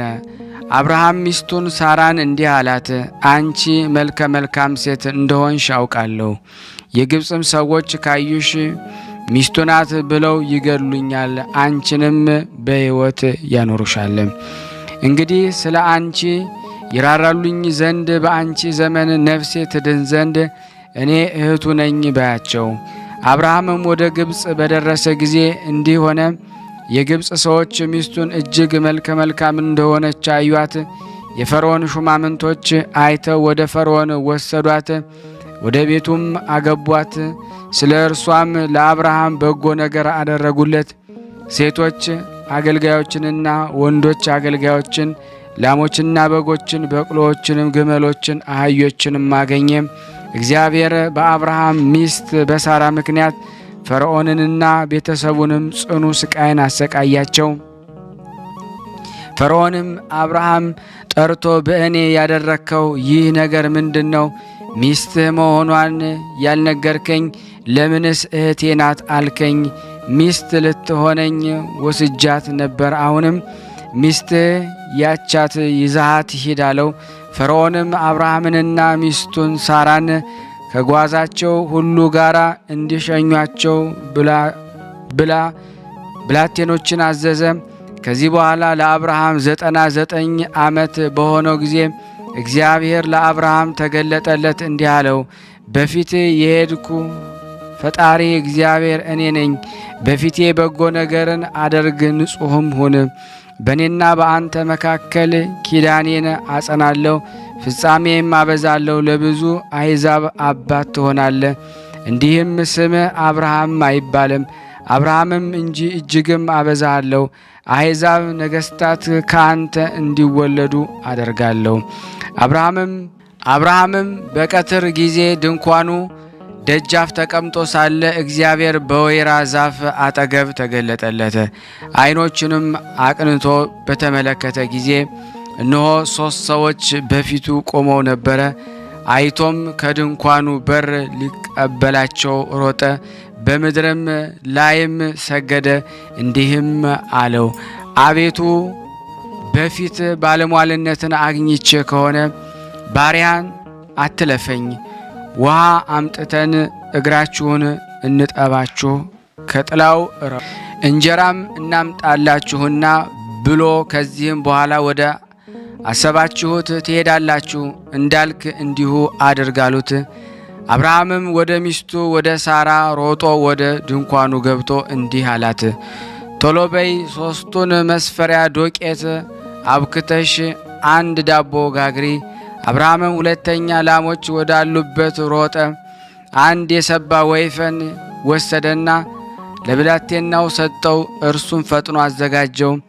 ማርና እርጎ ያዘጋጀውንም ሥጋ አምጥቶ አቀረበላቸውና በሉ። እርሱ ግን ቆሞ ያሳልፍላቸው ነበረ። እርሱም ሚስትህ ሳራ ወዴት ናት አለው። እነሆ በድንኳን ውስጥ አለች አለው። በተመለስኩ ጊዜ የዛሬ ዓመት እንደ ዛሬው ወደ አንተ መጣለሁ፣ ሳራም ወንድ ልጅን ታገኛለች አለው። ሳራም በድንኳኗ ደጃፍ በስተኋላው ቆማ ሳለች ይህን ሰማች። አብርሃምና ሳራ ግን ፈጽመው አርጅተው ዘመናቸው አልፎ ነበረ። ሳራንም የሴቶች ልማዷ ትቷት ነበረ። ሳራም ለብቻዋ ሳቀች፣ በልቧ እንዲህ ብላለችና እስከ ዛሬ ገና ነኝን? ጌታዬም አርጅቷል። እግዚአብሔር አብርሃምን እንዲህ አለው፣ ሳራን ለብቻዋ ምን ያስቃት? እስከ ዛሬ ገና ነኝ፣ በእውነትስ እወልዳለሁን? ጌታዬ አርጅቷል፣ እኔም እነሆ አርጅቻለሁ ብላ በውን ለእግዚአብሔር የሚሳነው ነገር አለን? በቀጠርኩህ ዓመት ወደ አንተ በተመለስኩ ጊዜ ሳራ በ7ኛው ወሯ ልጅን ታገኛለች። የዚህ አባት ተጋድሎ ትሩፋቱ፣ ርኅራኄው፣ ጽድቁም ብዙ ነው። ሁልጊዜ እንግዳ ካላገኘ በቀር በማዕዱ አብሮት ካልተቀመጠ አይበላም ነበረ። ስለዚህም ልዩ 3 አካላት በማዕዱ እንዲቀመጡ የተገባው ሆነ። አብርሃምም ከዚያ ተነስቶ ወደ አዜብ ምድር ሄደ። በሱሬና በቃዴስ መካከልም ኖረ። በጌራርም ተቀመጠ። አብርሃምም ሚስቱ ሳራን እህቴ እናት አላቸው። አቤሜሌክም ልኮ ሳራን ወሰዳት። በዚያችም ሌሊት አቤሜሌክ ተኝቶ ሳለ እግዚአብሔር ወደ አቤሜሌክ ገባ። በሕልም እንዲህ አለው፣ እሷ የጎልማሳ ሚስት ናትና ስለዚህ ስለ ወሰድካት ሴት እነሆ አንተ ትሞታለህ። አቤሜሌክም ግን አልነካትም ነበረ። አቤሜሌክም እንዲህ አለ፣ በውኑ ያላወቀ ሰውን ታጠፋለህን? እሱ እህቴ ናት አለኝ፣ እሷም ወንድሜ ነው አለችኝ። ይህንን ሳራ በንጹሕ ልብ በንጹሕ እጄ አደረጉት። እግዚአብሔር በሕልም እንዲህ አለው፣ እኔም በየዋህነት እንዳደረግከው አውቄያለሁና ራራሁልህ፣ ኃጢአትም እንዳትሰራ ጠበቅኩ። ስለዚህም እንዳትቀርባት አልተውኩህም። አሁንም ለዚያ ሰው ሚስቱን መልስለት፣ ነቢይ ነውና ስለ አንተ ይጸልይልህ፣ አንተም ትድናለህ። ባትመልስለት ግን አንተ ሞትን እንድትሞት ያንተ የሆነውን ሁሉ እንዲጠፋ አወቅ። አቤሜሌክም አብርሃምን ጠርቶ ይህ በእኔና በመንግስቴ ላይ ያደረግከው ምንድር ነው? ማንም የማይሰራው ታላቅ ኃጢአት ነው። ይህንንስ ያደረክ ምን አይተህ ነው አለው። አብርሃምም እንዲህ አለ፣ ምናልባት በዚህ ቦታ እግዚአብሔር መፍራት የለምና ስለ ሚስቴ ይገድሉኛል ብዬ ነው። ዳግመኛም በእውነት ከእናቴ ያይደለች ከአባቴ ወገን የሆነች እህቴ ናት፣ ሚስትም ሆነችኝ። እግዚአብሔር ከአባቴ ቤት ባወጣኝ ጊዜ ይህንን በጎ ሥራ አድርጊልኝ፣ በገባንበትም ቦታ ሁሉ ወንድሜ ነው በይ አልኋት። አቤሜሌክም እሺ ምዝምዝ ብርን፣ ሴቶች አገልጋዮችና ወንዶች አገልጋዮች፣ ላሞችን፣ በጎችን አምጥቶ ለአብርሃም ሰጠው። ሚስቱ ሳራንም መለሰለት። አብርሃምም ወደ እግዚአብሔር ለመነ። እግዚአብሔርም አቤሜሌክን ፈወሰው። ሚስቱንም ባሮቹንም ቤተሰቦቹን ልጆቹን ሁሉ ወለዱ። ስለ አብርሃም ሚስት ስለ ሳራ እግዚአብሔር ማኅፀንን ሁሉ በአፍአ በውስጥ ዘግቶ ነበርና ከዚህ በኋላ በጎ ተጋድሎን ፈጽሞ እግዚአብሔርን አገልግሎ በ175 ዕድሜ ወደ ወደደው እግዚአብሔርም ሄደ። ለእግዚአብሔር ምስጋና ይሁን። እኛንም በአባቶቻችን አብርሃም ጸሎት ይማረን። በረከቱ ከኔና ከናንተ ከሁላችን ሕዝበ ክርስቲያን ላይ ጸንቶ ለዘላለሙ ይኑር አሜን። በዚች ቀን ዳግመኛ የአባቶች አለቃ ለሆነ ለአብርሃም ልጅ ለይስሐቅ የእረፍቱ መታሰቢያው እንድናደርግ የቅድስት ቤተ ክርስቲያን መምህራኖች አባቶቻችን አዘዙ። ይህ ጻድቅ ይስሐቅ በልዑል አምላክ ብስራት ተወለደ። ይህንን ንጹሕ ይስሐቅን እግዚአብሔር ለልጁ ክርስቶስ ምሳሌው አደረገው። አብርሃምን እንዲህ ብሎታልና የምትወልደው ልጅ ይስሐቅን ከአንተ ጋር ውሰደውና ወደ ላይኛው ተራራ ሂድ፣ እኔ ወደምነግርህ ወደ አንዱ ተራራ ላይ አውጥተ በዚያ ሰዋው።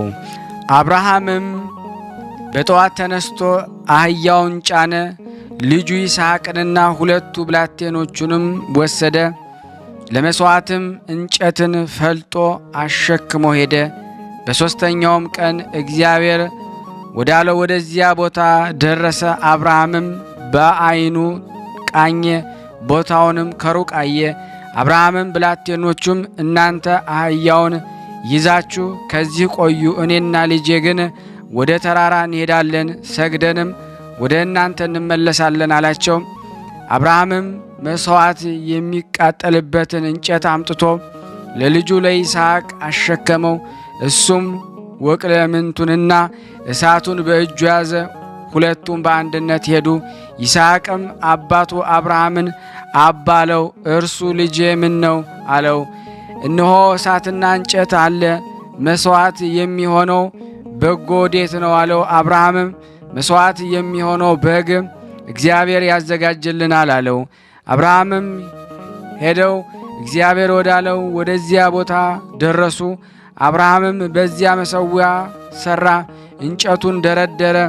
ልጁ ይስሐቅ አስሮ ጠልፎ በመሠዊያው በእንጨቱ ላይ በልቡ አስተኛው። አብርሃምም ልጁን ያርደው ዘንድ እጁን ዘርግቶ ወቀለምንቱን አነሳ። እግዚአብሔር አብርሃምን አብርሃም አብርሃም ብሎ ጠራው። እርሱም አቤት አለ። በልጅ ላይ እጅህን አትዘርጋ፣ ምንም አታድርግበት። አንተ እግዚአብሔርን እንደምትፈራው እነሆ አወቅኩ። ለምትወደው ልጅ አልራራህለትም እናለው። አብርሃምም በተመለከተ ጊዜ ቀንድና ቀንዱ በዕፀ ሳቤቅ የተያዘ አንድ በግ አየ። አብርሃምም ሄደና ወስዶ በልጁ በይስሐቅ ፈንታ ሰዋው። ይህም ንጹሕ ይስሐቅ ጎልማሳ ሲሆን አባቱ ሊሰዋው ባቀረበው ጊዜ እግዚአብሔር በበግ እስከ አዳነው ድረስ ለአባቱ በመገዛት ለመታረድ አንገቱን ዘርግቶ ሰጠ። እርሱም በአባቱ በአብርሃም ሕሊና ፍጹም መሥዋዕት ሆነ። ከዚህ በኋላ ይስሐቅን መቸገርና ስደት አግኝቷታል። በአባቱ በአብርሃም ዘመን ከሆነው ሌላ በሀገር ራብ ሆኖ ነበርና የፍልስጤም ንጉሥ አቤሜሌክ ወዳለበት ወደ ጌራር ይስሐቅ ሄዶ በዚያ ተቀመጠ። የአገር ሰዎች ይስሐቅን የሚስቱን የርብቃን ነገር ጠየቁት። እርሱም እህቴ ናት አላቸው። ስለ ሚስቱ ስለ ርብቃ የዚች አገር ሰዎች እንዳይገድሉት ሚስቴ ናት ብሎ መናገርን ፈርቷልና መልከ መልካም ነበረችና። በዚያም ብዙ ዘመን ኖረ። አቤሜሌክም በመስኮት በተመለከተ ጊዜ ይስሐቅን ከርብቃ ጋር ሲጫወት አየው። አቤሜሌክም ይስሐቅን ጠርቶ እህቴ ናት አልከኝ እንጂ እነሆ ሚስት ናት አለው። ይስሐቅም በእርሷ ምክንያት ይገድሉኛል ብዬ ነው አለው። አቤሜሌክም ይህ ያደረክብኝ ነገር ምንድን ነው? ከዘመዶቼ የሚሆን አንድ ሰው ከሚስትህ ጋር ሊተኛ ጥቂት ቀርቶ ነበረ። ባለማወቅም ኃጢአትን ልታመጣብኝ ነበረ። ንጉሡም የዚህን ሰው ሚስቱን የነካ ሁሉ ፍርዱ ይሙት፣ በቃ ነው ብሎ ሕዝቡንም አዘዛቸው። ይስሐቅም የዚችን ምድር ዘርን ዘራ፣ 100 እጥፍም ሆነለት። እግዚአብሔርን ባረከው፣ ከፍ ከፍም አለ፣ እጅግም ገነነ። ወንድ ባሪያን፣ ሴት ባሪያን፣ ላምን፣ በግን አብዝቶ ገዛ። የፍልስጤም ሰዎችም ቀኑበት። በአባቱም ዘመን የአብርሃም ብላቴኖች የቆፈሯቸውን ጉድጓድ የፍልስጤም ሰዎች ደፈኗቸው፣ ፈርዖንም መሏቸው። አቤሜሌክ ይስሐቅን ፈጽመ በርትተህ ህብናልና ከእኛ ተለይተህ ሂድ አለው። ይስሐቅም ከዚህ ተነስቶ በጌራራ ሸለቆ ሰፍሮ በዚያ ተቀመጠ። ይስሐቅም የአባቱ አገልጋዮች የቆፈሯቸውን አባቱ አብርሃምም ከሞተ በኋላ የፍልስጤም ሰዎች የደፈኗቸውን የውሃ ጉድጓዶች እንደገና ቆፈራቸው። አብርሃም እንደ ጠራቸው። የይስሐቅ አገልጋዮች በጌራራ ቆላ ጉድጓድ ቆፍረው የሚጣፍጥ ውሃን ምንጭ አገኙ። የይስሐቅ እረኞች የጌራራን እረኞች ይህ ውሃ የኛ ነው በማለት ተጣሉ። ያችንም የውሃ ጉድጓድ የአመፅ ጉድጓድ ብሎ ጠራት፣ አምፀውባታልና። ይስሐቅ ከዚያ ተጉዞ ሄደ፣ በዚያ ሌላ ጉድጓድ ቆፈረ። በእርሷም ምክንያት ተጣሉት፣ ስሟንም ጠብ ብሎ ጠራት። በዚያም ተጉዞ ሄዶ ሌላ ጉድጓድን ቆፈረ፣ በእርሱ ምክንያት ግን አልተጣሉትም። ስሙንም ሰፊ ያለው ዛሬ እግዚአብሔር አሰፋልን በምድርም አበዛልን ሲል። ከዚህ በኋላ 2 ልጆችን ኤሳውንና ያዕቆብን ወለደ። ይስሐቅም ኤሳውን ጽኑ ኃይለኛ ስለሆነ ይወደዋል። ይስሐቅም አርጅቶ ዓይኖቹ ፈዘው የሚያይ ከሆነ በኋላ እንዲሆነ ታላቁ ልጁ ኤሳው ጠርቶ እነሆ አረጀው፣ የሞትበትንም ቀን አላውቅም። ማዳኛ መሳሪያህንም የፍላጻ መድፈሪያህንም ይዘ ወደ በረሃ ውጣ፣ ሳልሞት ነፍሴን እንደምትርቅ እበላ ዘንድ እንደምወድ አድርገ አምጣልኝ አለው። ርብቃም ልጁ ኤሳውን እንዲህ ሲለው ይስሐቅን ሰማችው። ኤሳውም ወደ አደን ሄደ። ርብቃም ታናሹ ልጇ ያዕቆብን እንዲህ አለችው፣ እነሆ አባት ወንድምህን ኤሳውን ሳልሞት በእግዚአብሔር ፊት እንድመርቅህ ከአደንከው አዘጋጅቴ የምትበላውን አምጣልኝ ሲለውም ሰምቸዋለሁ። አሁንም ልጄ ሆይ በማዝህ ነገር እሺ በለኝ። ወደ በጎቻችንም ሂደ ያማሩ 2 ጠቦቶችን አምጣልኝና አባትህ እንደሚወደው አዘጋጃቸው ዘንድ ሳይሞት በልቶ እንዲመርቅህ ወስደ ለአባትህ እንድትሰጠው አለችው። ያዕቆብም እናቱ ርብቃን እንዲህ አላት፣ እነሆ ወንድሜ ኤሳው ጠጉራም ነው፣ እኔ ግን ጠጉራም አይደለሁም። ምናልባት አባቴ ቢዳሰኝ በፊቱ እንደምዘባበት እሆናለሁ። ምረቃን ያይደለ በላይ መርገምን አመጣለሁ። እናቱም ልጄ ሆይ መርገምህ በእኔ ይሁን፣ ቃሌን ብቻ ሰማኝ፣ ሂድና የምልህን አምጣልኝ አለችው። ሂዶም ለእናቱ አመጣላትና አባቱ እንደሚወደው አድርጋ መብሉን አዘጋጀች። ርብቃም ከእርሷ ዘንድ የነበረ ያማረውን የታላቅ ልጇ ኤሳውን ልብስ አምጥታ ለታናሽ ልጇ ለያዕቆብ አለበሰችው። ያንንም የ2ቱን ጠቦቶች ለምድ በትከሻውና በአንገቱ ላይ አደረገች። ያንን ያዘጋጀችውን እንጀራና ጣፋጭ መብልንም ለያዕቆብ በእጁ ሰጠችው። ወደ አባቱ ገብቶ አባቴ ሆይ ያለውን አባቱም እነሆ ልጄ ሆይ አንተ ማንህ አለው። ያዕቆብም እኔ የበኩር ልጅ ኤሳው ነኝ፣ ያልከኝን አዘጋጅቻለሁ፣ ተነስና ተቀመጥ፣ ካደንኩልህም ብላና ነፍስ ትመርቀኝ ዘንድ አለው። ይስሐቅም ልጁን ልጄ ሆይ ፈጥነ ያገኘ ይህ ምንድን ነው አለው። እርሱም ፈጣሪ እግዚአብሔር በፊቴ የሰጠኝ ነው አለው። ይስሐቅም ልጄ ቅረበኝ ልዳስስህ፣ አንተ ኤሳው እንደሆንክ ወይም እንዳልሆንክ አለው። በቀረበም ጊዜ ዳሰሰውም፣ ቃል የያዕቆብ ልጆችህ ግን የኤሳው ናቸው አለው። ልጄ አድነ ያመጣህልኝን በልቼ ነፍሴ ትመርቅ ዘንድ አምጣልኝ አለው። አቅርቦለት በላ፣ ወይኑንም አጠጣው፣ ጠጣም። ይስሐቅም ልጄ ቅረብልኝና ሳመኝ አለው። ቀርቦም ሳመው፣ የልብሱንም ሽታ አሸተተው። እነሆ የልጄ ልብስ ሽታው እግዚአብሔር እንደባረከው እንደ ዱር አበባ ሽታ ነው አለ። እንዲህም ብሎ መረቀው፣ ከሰማይ ጠል ከምድር ሰብ ይስጥህ፣ የስንዴህን ወይንህንና ዘይትህን ያብዛልህ። አሕዛብም ይገዙልህ፣ አለቆችህም ይስገዱልህ። ለወንድሞችህ ጌታ ሁን፣ የአባትህም ልጆች ይስገዱልህ። አንተን የሚመርቅህ የተመረቀ ይሁን፣ የሚረግምህም የተረገመ ይሁን። ይህም በእግዚአብሔር ፍቃድ ሆነ። ይህንን አባት ይስሐቅ ወደ 180 ዘመን ደረሰ። አባታችን ይስሐቅም እንዲህ ብሎ ተናገረ። ከዚህ በኋላ መልአከ ወደ ሰማይ ወሰደኝ። አባቴ አብርሃምን አየሁትና ሰገድኩለት፣ እርሱም ሳመኝ። ንጹሐኑ ሁሉ ስለ አባቴ ተሰበሰቡና ወደ ውስጠኛው የአብ መጋረጃ ከበውኝ ከእኔ ጋር ሄዱ። እኔም ወድቄ ከአባቴ ጋር ሰገድኩ። የሚያመሰግኑ መላእክት ሁሉ ቅዱስ ቅዱስ ቅዱስ ተብሎ የሚመሰገን አሸናፊ እግዚአብሔር ምስጋናው በሰማይና በምድር የመላ ነው እያሉ ጮኹ። አባቴም አብርሃምን እኔ በቦታዬ ልዩ ነኝ፣ ሰው ሁሉ ልጁን በወዳጄ ይስሐቅ ስም ቢሰይም በቤቱ ውስጥ በረከቴ ለዘላለም ይኖራል። የብሩክ ወገን የሆንክ አንተ ብሩክ አብርሃም ሆይ መምጣት መልካም ነው። አሁንም በወዳጄ በልጅ ይስሐቅ ስም የሚለምን ሁሉ በረከቴ በቤቱ ውስጥ ለዘላለም እንዲኖር ቃል ኪዳኔን አጸናለታለሁ አለው። ትሩፋቱንም ቅንነቱን ገድሉን የሚጽፍ ካለ ወይም በስሙ የተራበ የሚያጠግብ በመታሰቢያውም ቀን የተራቆተ የሚያለብስ እኔ የማያልፈውን መንግሥት ሰጠዋለሁ። አብርሃምም እንዲህ አለ፣ አቤቱ ዓለምን ሁሉ የያዝክ አብ ሆይ ቃል ኪዳኑን ገድሉን ይጽፍ ዘንድ ካልተቻለው ቸርነትህ ትገናኘው። አንተ ቸር መሐሪ ነህና አንተ የሌለው ችግረኛ ቢሆን። ጌታም እንዲህ ብሎ መለሰለት፣ በወዳጄ በይስሐቅ በመታሰቢያው ዕለት ከሌሊት ጀምሮ በጸሎት ይተጋ አይተኛ። እኔም መንግሥቴን ከሚወርሱ ጋር ከበረከቴ እሰጠዋለሁ። አባቴ አብርሃምም ሁለተኛ እንዲህ አለ፣ በሽተኛ ድውይ ከሆነ ቸርነት ታገኘው። ጌታም እንዲህ አለ፣ ጥቂት ዕጣን ያገባ ዕጣን ያላገኘ።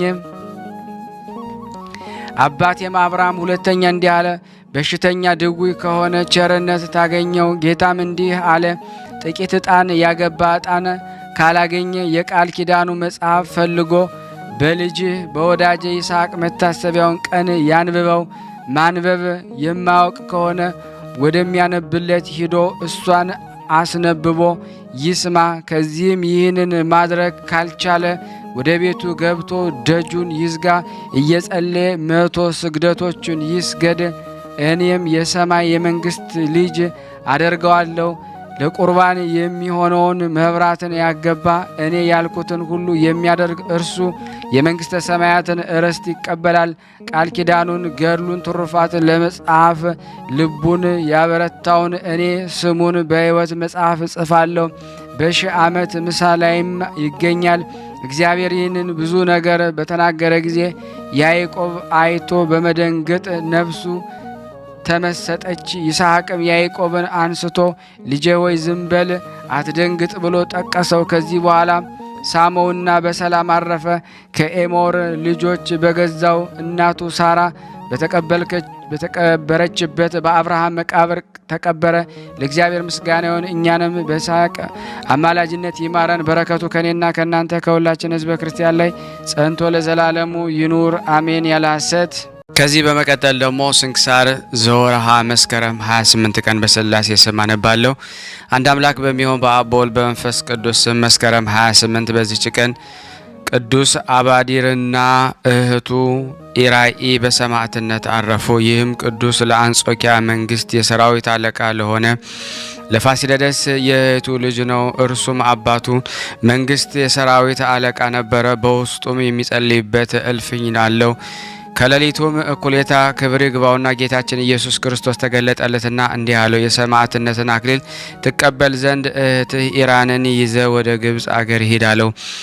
ስጋችሁም እንዲያስብ ሳሙኤል የሚባለውን አንድ ሰው እኔ አዛለሁ። ከዚህም በኋላ ሰላምታ ሰጥቶት በታላቅ ክብር ወደ ሰማያት ማረፈ። እንዲህም ለእህቱ ኢራኢ ተገልጦላት እንዲህ አላት፣ የወንድምሽን ቃሉን ስሚ፣ ትእዛዙን ማትተላለፊ። ከእንቅልፉም ነቅታ እጅግ ተንቀጠቀጠች። ወደ ወንድሟም ሄዳ ክብር ይግባውና ጌታችን ኢየሱስ ክርስቶስ እንደ ተገለጠላትና እንደ ተናገራት አስረዳቸው።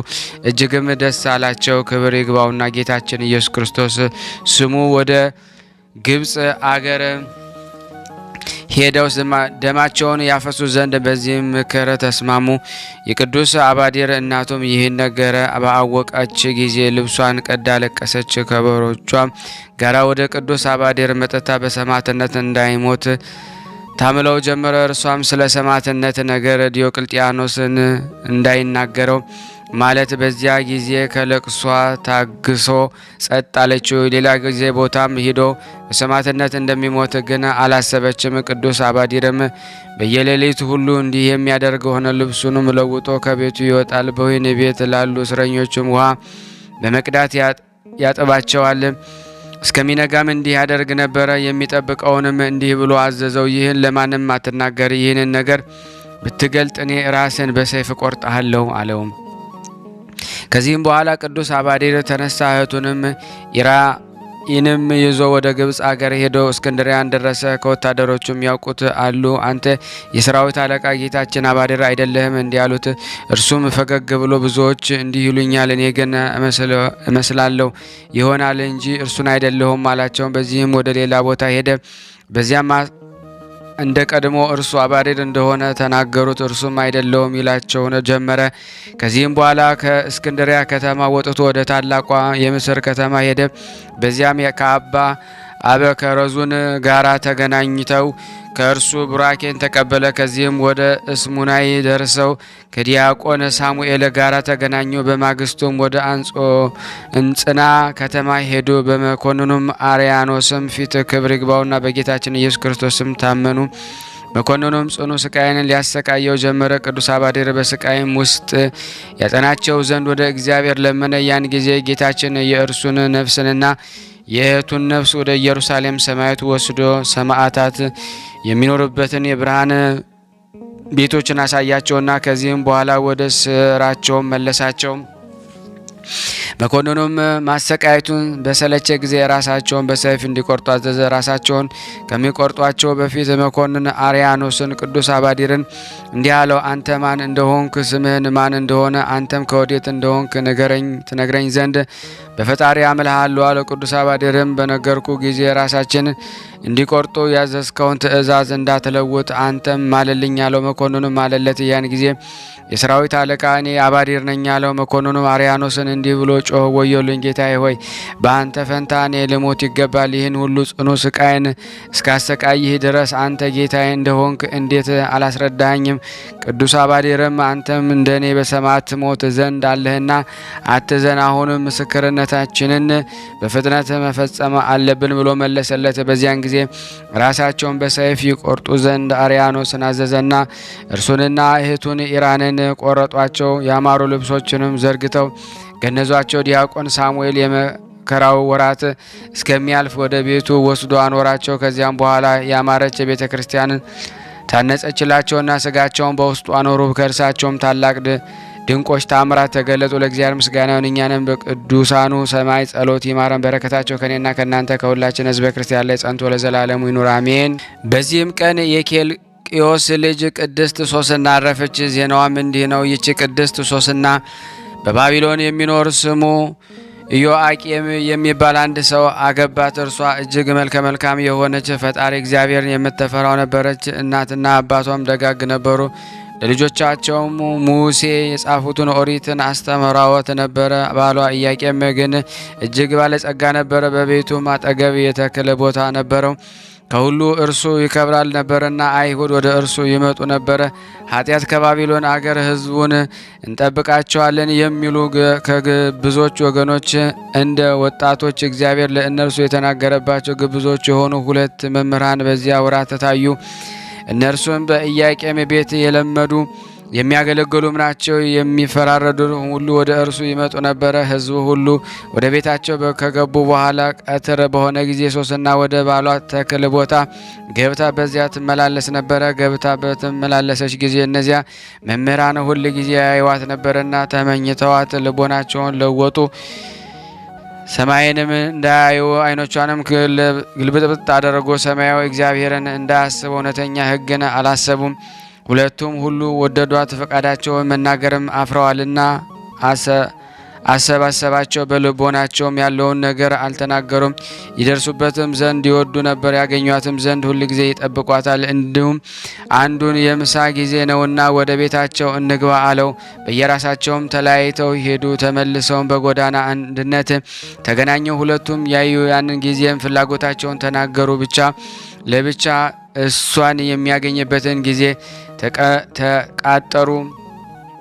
ከዚህም በኋላ በቀን ሲጠብቋት ሶስና ሁል ጊዜ ትገባ እንደነበረ ከሁለቱ ደንገጡሮች ጋር ገባች። አልቧታልና በተክል ውስጥ ትታጠብ ዘንድ ወደ ደጅ ተሰወረው። የሚጠብቁት ከሁለቱ ረብናት በቀረ በዚያ ማንም አልነበረም። ዘይትና ሽቱ አምጥተው ያጥቧት ዘንድ ልትታጠበም የተክሉንም ደጅ ይዘጉ ዘንድ ደንገጦሮችን አዘዘቻቸው። እነርሱም እንዳዘዘቻቸው አደረጉ። የተክሉንም ደጅና ዘግተው ያዘዘቻቸውን ያመጡ ዘንድ በስርጥ ጎዳና ወጡ። የተሰወሩ እነዚያን ረብተናት ግን አላየዋቸውም።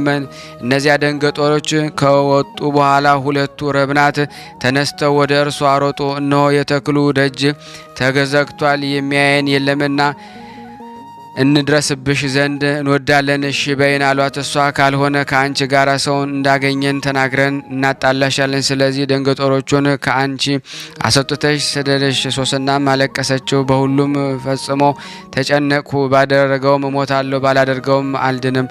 ከእጃቸው ማምለጥንም አልችልም። በእግዚአብሔር ፊት ከመበደል ኃጢአት ሳልሰራ በእጃቸው መውደቅ ይሻለኛል አለች። ሶስና ቃሏን አሰምታ ጮኸች። እነዚያም ረብናት ከእርሷ ጋር ጮኹ። አንዱ ሮጦ ሄዶ የተክሉን ደጃፍ በከፈተ። በቤቱም ያሉ በተክል መካከል ጩኸትን ሰምተው መጡ። ምን እንደሆነ ያዩ ዘንድ በስርጥ ጎዳናም ሮጡ። እነዚያም ሁለቱ ረብና ይህን ነገር ተናገሩ ጊዜ በሶስና ላይ እንዲህ ያለ ነገር ፈጽሞ ተሰምቶ አያውቅም ነበርና ዘመዶቿን አሽከሮቿን እጅግ አፈሩ። በማግስቱም ሕዝቡ በባሏ በኢያቄም ዘንድ ተሰበሰቡ። እነዚያም ሁለቱ ረብናን ሶስናን ያስገድሏት ዘንድ ከአመፀኛ ልባቸው ጋር መጡ። በሕዝቡ ሁሉ ፊት ያመጧት ዘንድ ወደ ኢያቄም ሚስት ወደ ሶስና ላኩም ብለው አዘዙ። ወደ እርሷም ላኩበት። ከእርሱም ከእናቱ ከአባቱም ከወገኖቿ ከዘመዶቿ ከሚያውቋትም ጋራ ሁሉ መጣች። ሶስና ግን እጅግ ደመገቡ ነበረች፣ መልኳም ያማረ ነው። አመፀኞች የሆኑ እነዚያ ሁለቱ ረብናት መልኳን ለውጠው ለመጥገብ ይገልጧት ዘንድ አዘዙና ገለጧት። አባቷ፣ እናቷ፣ ቤተሰቦቿ የሚያውቋትም ሁሉ አለቀሱላት። እነዚያም ሁለቱ መምህራን በሕዝቡ መካከል ተነስተው እጆቻቸውን በራሷ ላይ አኖሩ። እርሷ ግን ልቦኗ በእግዚአብሔር ታምኗልና እያለቀሰች ወደ ሰማይ ተመለከተች። እነዚያም ረብናት ብቻቸውን በተክል ውስጥ ስንመላለስ እርሷ ከሁለት ደንገጦሮች ጋር ገባች። ደንገጦሮቿ ልካቸዋለችና የተክሉን ደጃፍ ዘግተው ሄዱ። በዚያም በኋላ አንድ ጎልማሳ ከተሰወረበት መጥቶ አብሯት ተኛ። እኛ ግን በዚህ ተክል ዳርቻ ሁነን ኃጢአታቸውን አየን። እንደነርሱም ሩጠን አንድነት ተኝተው ደግሞ አገኘናቸው። እነርሱም የሚያስተነሳ እነርሱ በርትተውብናልና አመለጠን። የተክሉንም ደጃፍ ከፍቶ ወጣ። እርሷ ግን ይዘን ሰውየው ማን እንደሆነ ጠየቅናት፣ ግን አልነገረችንም። ስለዚህ ነገር ምስክሩ እኛ ነን አሉ። የሕዝብ መምህራን መኳንንትም ነበሩና በአደባባይ የተሰበሰቡ ሰዎች ነገራቸው። አመኑላቸው። ትሙት በቃ ብለውም ፈረዱባት። ሶስና ቃሏን አሰምታ ጮኸች። ለዘላለም ጸንተ የምትኖር የተሰወረውን የምታውቅ የሚደረገውን ሁሉ ሳይደረግ የምታውቅ ፈጣሪ ሆይ በሐሰት እንዳጣሉኝ አንተ ታውቃለህና እነዚህ መምህራን ክፉ ነገርን ባደረጉብኝ ገንዘብ የሰራሁት ኃጢአት ሳይኖር እነሆ እሞታለሁ አለች። እግዚአብሔር ቃሏን ሰማ።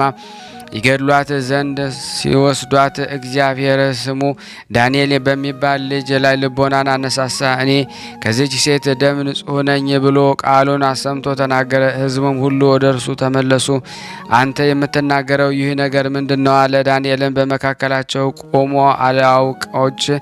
አላዋቆች የምትሆኑ እናንተ የእስራኤል ልጆች ሳትመረምሩና ነገሩን ሳትረዱ በእስራኤል ልጅ ላይ እንዲህ አድርጋችሁ እንደዚህ ያለ ፍርድን ትፈርዳላችሁን? አለ። እነዚህ መምህራን በሐሰት አጣልተዋታልና ወደ አደባባይ ተመለሱ አላቸው።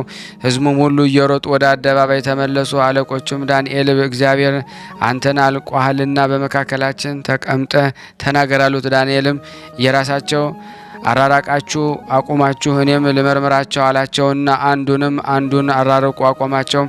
ዳንኤልም በእርሳቸው አንዱን ጠርቶ በዚያ ሰው ጋራ በምን እንጨት ስር ሲነጋገሩ አየሃት አለው። በኮክ እንጨት ስር ሲነጋገሩ አየኋቸው አለ። እሱም አርቆ ሁለተኛውም ሲነጋገር ያየሃት እንጨት ምንድን ነው አለው። ሮማን ከሚባል እንጨት ስር ነው አለ። ሕዝቡም ሁሉ ቃላቸውን ሰምተው በመጮህ ያመነችበትን የሶስናን ያዳናትን እግዚአብሔርን አመሰገኑ። ከቃላቸው የተነሳ ዳንኤል አስነቅፏቸዋልና ምስክርነታቸውን ሐሰት አድርጎባቸዋልና በእነዚያ በሁለቱ መምህራን ላይ በጠላትነት ተነስተው ገደሏቸው። ለእግዚአብሔር ምስጋና ይሁን፣ እኛንም በቅዱሳኑ ጸሎት ይማረን። ጸሎታቸው በእኔ በእናንተ በሁላችን ሕዝበ ክርስቲያን ላይ ጸንቶ ለዘላለሙ ይኑር አሜን። በዚች ዕለት የሰማዕታት ኢራኒ የጳፍርና የሐና የመነኮስ ሉቃስ መታሰቢያቸው ነው። በረከታቸው ከኔም ከእናንተ ከሁላችን ሕዝበ ክርስቲያን ላይ ጸንቶ ለዘላለሙ ይኑር አሜን። ለሀገራችንም ሰላሙን፣ ፍቅሩን፣ አንድነቱን እግዚአብሔር ትመልስልን ዘንድ ለምንሃለን። ሁላችንም በያለንበት ጠብቀን ዘንድ ፍቅር አንድነቱን ትሰጠን ዘንድ ለምንሃለን። እናነብ የጎደለውን የነጠፈውን በአፈ መላእክት ሞልተህ ትቀበለን ዘንድ ያንተ በጎ ፍቃድ ይሁን። ለታመሙት ፈውስ፣ ለታሰሩትን መፈታትን እግዚአብሔር እንደሰጠን በአንድነቱ ነን። ቅዱስ የሆነውን ስምን አባታችን ሆይ አባታችን ሆይ በሰማያት የምትኖር ስምህ ይቀደስ፣ መንግስትህ ትምጣ፣ ፈቃድህ በሰማይ እንደሆነች እንዲሁም በምድር ትሆን። የዕለት እንጀራችንን ስጠን ዛሬ፣ በደላችንን ይቅር በለን እኛም የበደላን ይቅር እንደምንል፣ አቤቱ ወደ ፈተና አታግባን ከክፉ ሁሉ አድነን እንጂ መንግስት ያንተ ናትና፣ ኃይል፣ ክብር፣ ምስጋና ለዘላለሙ አሜን። እመቤታችን ቅድስት ድንግል ማርያም ሆይ በመልአኩ በቅዱስ ገብርኤል ሰላምታ ሰላም እንልሻለን። በሀሳብሽ ድንግል ነሽ፣ በስጋሽም ድንግል ነሽ። የአሸናፊ እግዚአብሔር እናት ሆይ ሰላምታ ላንቺ ይገባሻል። ከሴቶች ሁሉ ተለይተሽ አንቺ ታረክሽ ነሽ፣ የማኅፀንሽ ፍሬ የተባረከ ነው። ጸጋን የተሞላሽ ቅድስት ሆይ ደስ ይበልሽ፣ ልዑል እግዚአብሔር ካንቺ ጋር ነውና ከተወደደው ልጅሽ ከጌታችን ከመድኃኒታችን ከኢየሱስ ክርስቶስ ዘንድ ይቅርታና ምሕረት ለምኝልን ኃጢአታችንን ያስተሰርይልን ዘንድ ለዘላለሙ አሜን። ምስጋና ይሁን አንድ አምላክ በሚሆን ለአብ ለወልድ ለመንፈስ ቅዱስ ዛሬም ዘወትርም ለዘላለሙ አሜን አሜን። የአምላካችን ስም የተመሰገነ ይሁን። አነሳስቶ ላስጀመረን አስጀምሮ ላስፈጸመን ለልዑል እግዚአብሔር ክብር ምስጋና ይድረሰው። ውድና የተወደዳችሁ የቅዱሳን ዝክር ተከታታዮች ይህንን ምስል ድምጽ የምትሰሙ ሁላችሁም ሼር ላይክ በማድረግ ለመመናን አድርሱልን። በረከት እናገኝበታለን፣ ታገኙበታላችሁ። እንዲሁም ደግሞ የተጨነቁትን ነፍሳት ሁሉ በእናንተ ምክንያት ይድናሉ። ስለነዛ ነፍሳት መዳን ምክንያት ትሆናላችሁ። ከበረከት ላይ በረከት ይጨመርላችኋል ማለት ነው። እንግዲህ እንደ ቅድስት ፌቨን የሐዋርያው የቅዱስ ጳውሎስ አገልጋይ ሆና የቅዱስ ጳውሎስን ትምህርት እየጻፈች ብዙ ርቀት እየተጓዘች ለሮም ላሉት ሁሉ ታደርሳለች፣ ታገለግላለች። ቅዱስ ጳውሎስ በሮሜ ምዕራፍ 16 ላይ እንዳመሰግናት እኔም ላመሰግናችሁ የምወድ በጣም እጅግ ብዙ ናችሁ፣ ሳትሰለቹ ሳትደክሙ ይህንን ለዓለም ይደርስ ዘንድ ብዙ ስራ እየሰራችሁ ነው። እግዚአብሔር ያገልግሎት ዘመናችሁን ይባርክላችሁ፣ ክፉን ያርቅላችሁ፣ መልካሙን ያምጣላችሁ ለሁላችንም ማለት ነው። የስደት ዘመናችንን ጨርሰን እግዚአብሔር በሰላም ወደ ሀገራችን ይመልሰን። በኢትዮጵያም ያሉትን አባቶቻችን፣ እናቶቻችን፣ እህት ወንድሞቻችን፣ ዘመዶቻችን፣ ዘመድ አዝማዶቻችን በሙሉ እግዚአብሔር በያሉበት ሰላሙን ይስጥልን።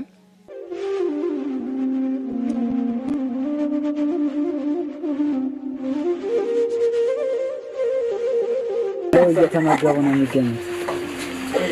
ዛሬ ግድፍት ቀን ነው፣ ግን ያው በሽሮ ነው ያገኘው ሁሌም ሲጾሙ ከርመው በዚህ ነው እየተመገቡ ነው። በዚህ ውስጥ ነው የሚስተናገደው። የሚያስፈልገውን በሙሉ የሚያገኘው ከቤተ እግዚአብሔር ነው እና በረከት መቅመስ ይችላል። ለዛ ነው የእግዚአብሔር ቤት የተባለው። ሁሉም ጌታ አግኝቶበት የሚሄድበት ቤት ነው። ቤተ እግዚአብሔር ይባላል። በረከት ቅመሱ፣ አረፍ በሉ ነው። እጅግ አድርጌ ማሳሰብ ወደው ይሄን ነው። ስለ ቅዱስ ገብርኤል ብላችሁ እንደምትልኩ በጣም ተስፋ አደርጋለሁ። በኢትዮጵያ ንግድ ባንክ ቀጥታ መላክ ለምትፈልጉ እዚህ ጋር ባለው ቁጥር ላኩ። እንደዚሁም ደግሞ አሜሪካና ወደ ካናዳ አካባቢ ያላችሁ በዜል ቁጥር መላክ ለምትፈልጉ እንደዚሁም የዜል ቁጥራችን እዚህ ጋር አስቀምጠናል። ካሻፕም ለምትፈልጉ የካሻፕ ቁጥር እዚህ ጋር እንደምትፈልጉት አለ።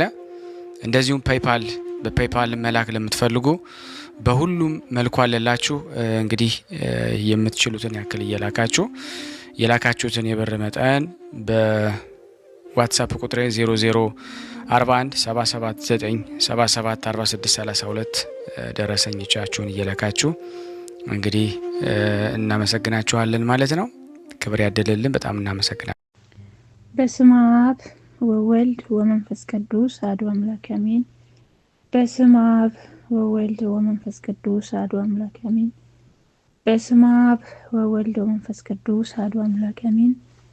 የዝክረ ቅዱሳን ማህበር ተከታታዮች ሁላችሁም አባቶቼ፣ እናቶቼ፣ ወንድሞቼ እንደ የሰዓት አቆጣጠራችሁ እንደምን ዋላችሁ? እንደምን ስለዚህ ሳደረሳችሁ እግዚአብሔር ይመስገን። እኔ ሰላም ነኝ። ክብር ይስፋ ለመድኃኔዓለም። እንዲሁም ወንድማችን ብርሃነ ስላሴ ይህንን ጸሎት ሁሉንም እንድንሰማ እንድንፈወስ እግዚአብሔር እኛን እንድታገለግል ስለፈቀደልን ለቸሩ መድኃኔዓለም ክብር ምስጋና ይስፋው። እንዲሁም በረከቱን ረድኤቱን ጸጋውን ከነሙሉ ቤተሰቦች ያድል። ከዚህም በላይ ጸጋውን በረከቱን ያድል ፈጣሪ ኢየሱስ ክርስቶስ። እመቤታችን ቅድስት ድንግል ማርያም በጸጋ በበረከት ከዚህም በላይ በረከቱን ታድል። እኛንም ሰምተን 30 60 ያማረ ፍሬ እንድናፈራ የሉል እግዚአብሔር መልካም ፈቃድ ይሁን። እግዚአብሔር ይመስገን። በሁሉም ነገር እየተፈወስን ነው። ለእውነቱ ከሆነ እኔ ጸበሉንም በቃ ይሄ ማህበር እኔ ስሜ ወለተ ዮሐንስ ይባላል። የምኖረው በስደት ዓለም ሳውዲ አረቢያ ነው። ይሄ ማህበር ማንም ሼር አድርጎልኝ አይደለም፣ ዩቲዩብ ውስጥ ገብቼ እንደዚህ ሳዳምጥ በቃ ይሄ ማህበር ደስ አለኝና በቃ እንዳዳምጥ በቃ ሁሉ ነገር ደስ አለኝ። እያዳመጥኩ ነው። ክብር ይስፋ ለመድኃኔዓለም።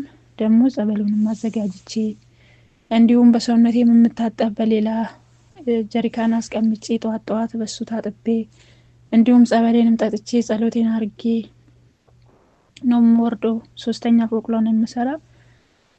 ልክ እዚህ ማህበር ከተቀላቀልኩ ወደ 6 ወር 7 ወር ይሆነኛል።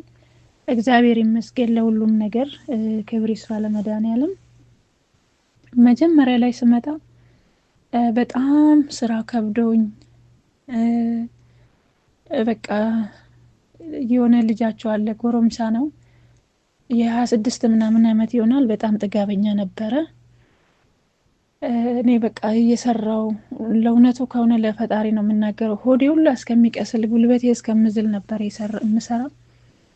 በሱም በቃ ግቢ ምናምን አስዱ እንግዳ ይመጣል ብላ ሴትይቱ እዛን ቤቱንም አጽድቼ ሳምንት ሙሉ ነው ቤቱን ያንን ጥረግ ይሄን እንዲህ እያለችኝ በቃ እያራሮጠችኝ ነበረ።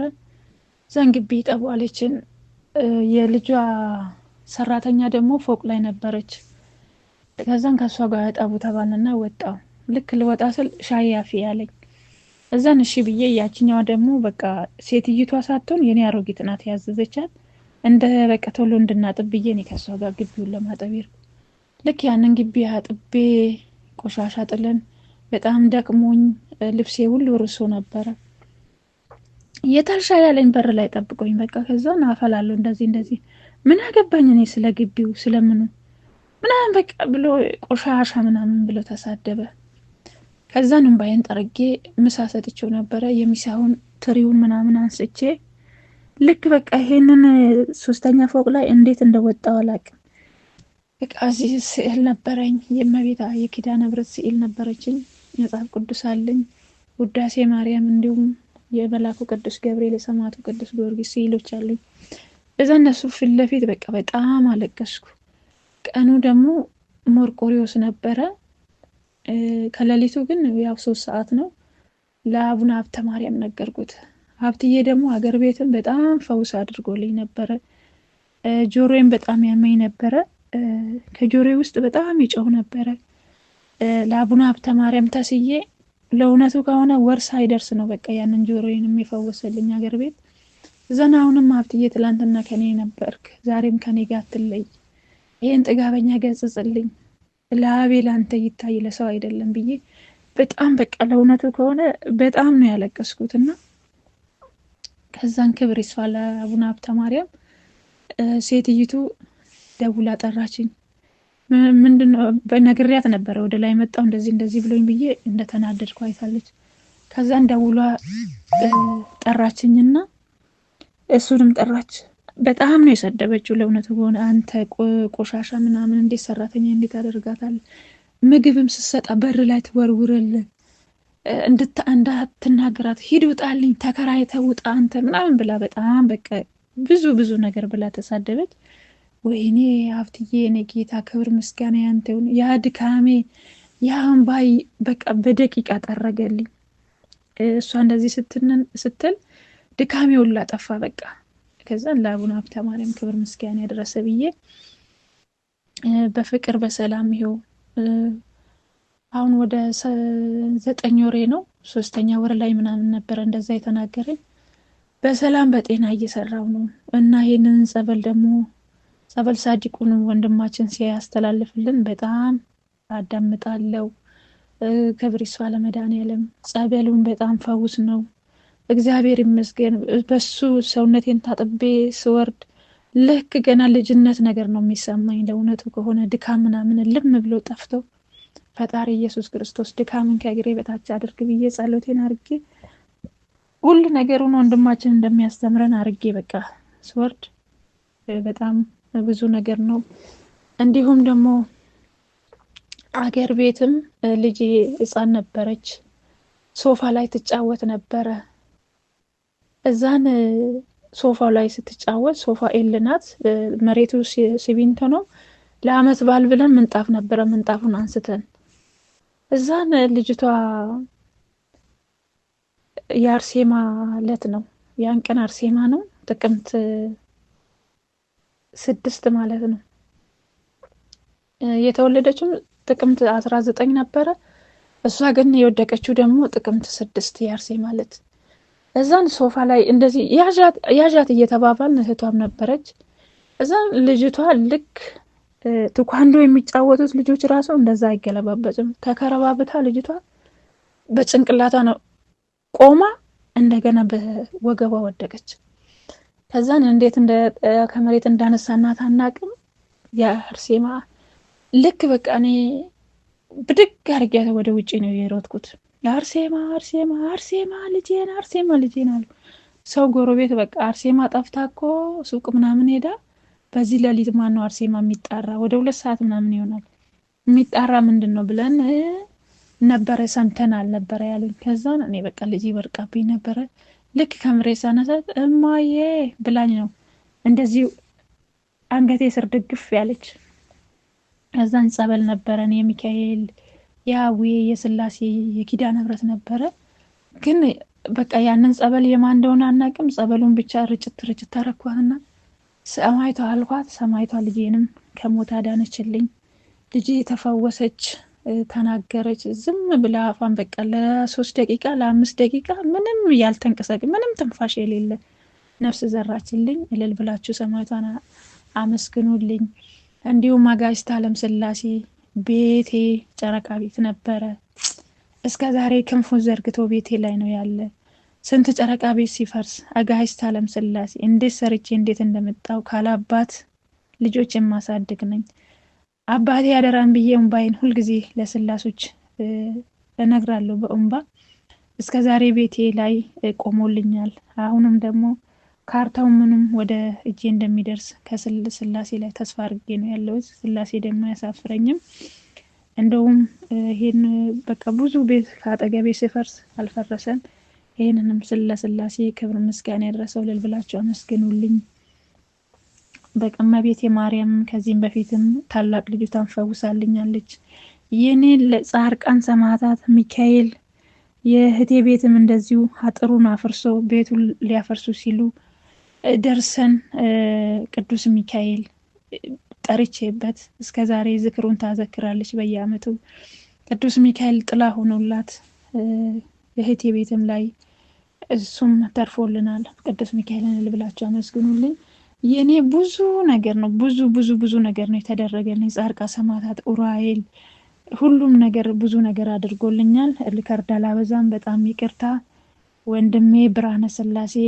ያው በተመቸ ቀን ለሁላችሁም ቃለ ሕይወት ያሰማልኝ። ከኔ በረታችሁ በጸሎታችሁ ወለተ ዮሐንስ እንዲሁም ልጄንም ወለተ ማርያምን እያላችሁ በጸሎታችሁ ከኔ በረታችሁ በጸሎታችሁ አስቡን። ወንድሜ ብርሃነ ስላሴ ያው በተመቸ ቀን ይሄንን ማህበረ ቅዱሳን ላይ አስተላልፍልኝ። ለሁላችሁም ቃለ ሕይወት ያሰማልን፣ በእድሜ በጸጋ ይጠብቅልን። ሪከርዱን ካረዘምኩ በጣም ይቅርታ ብያለሁ።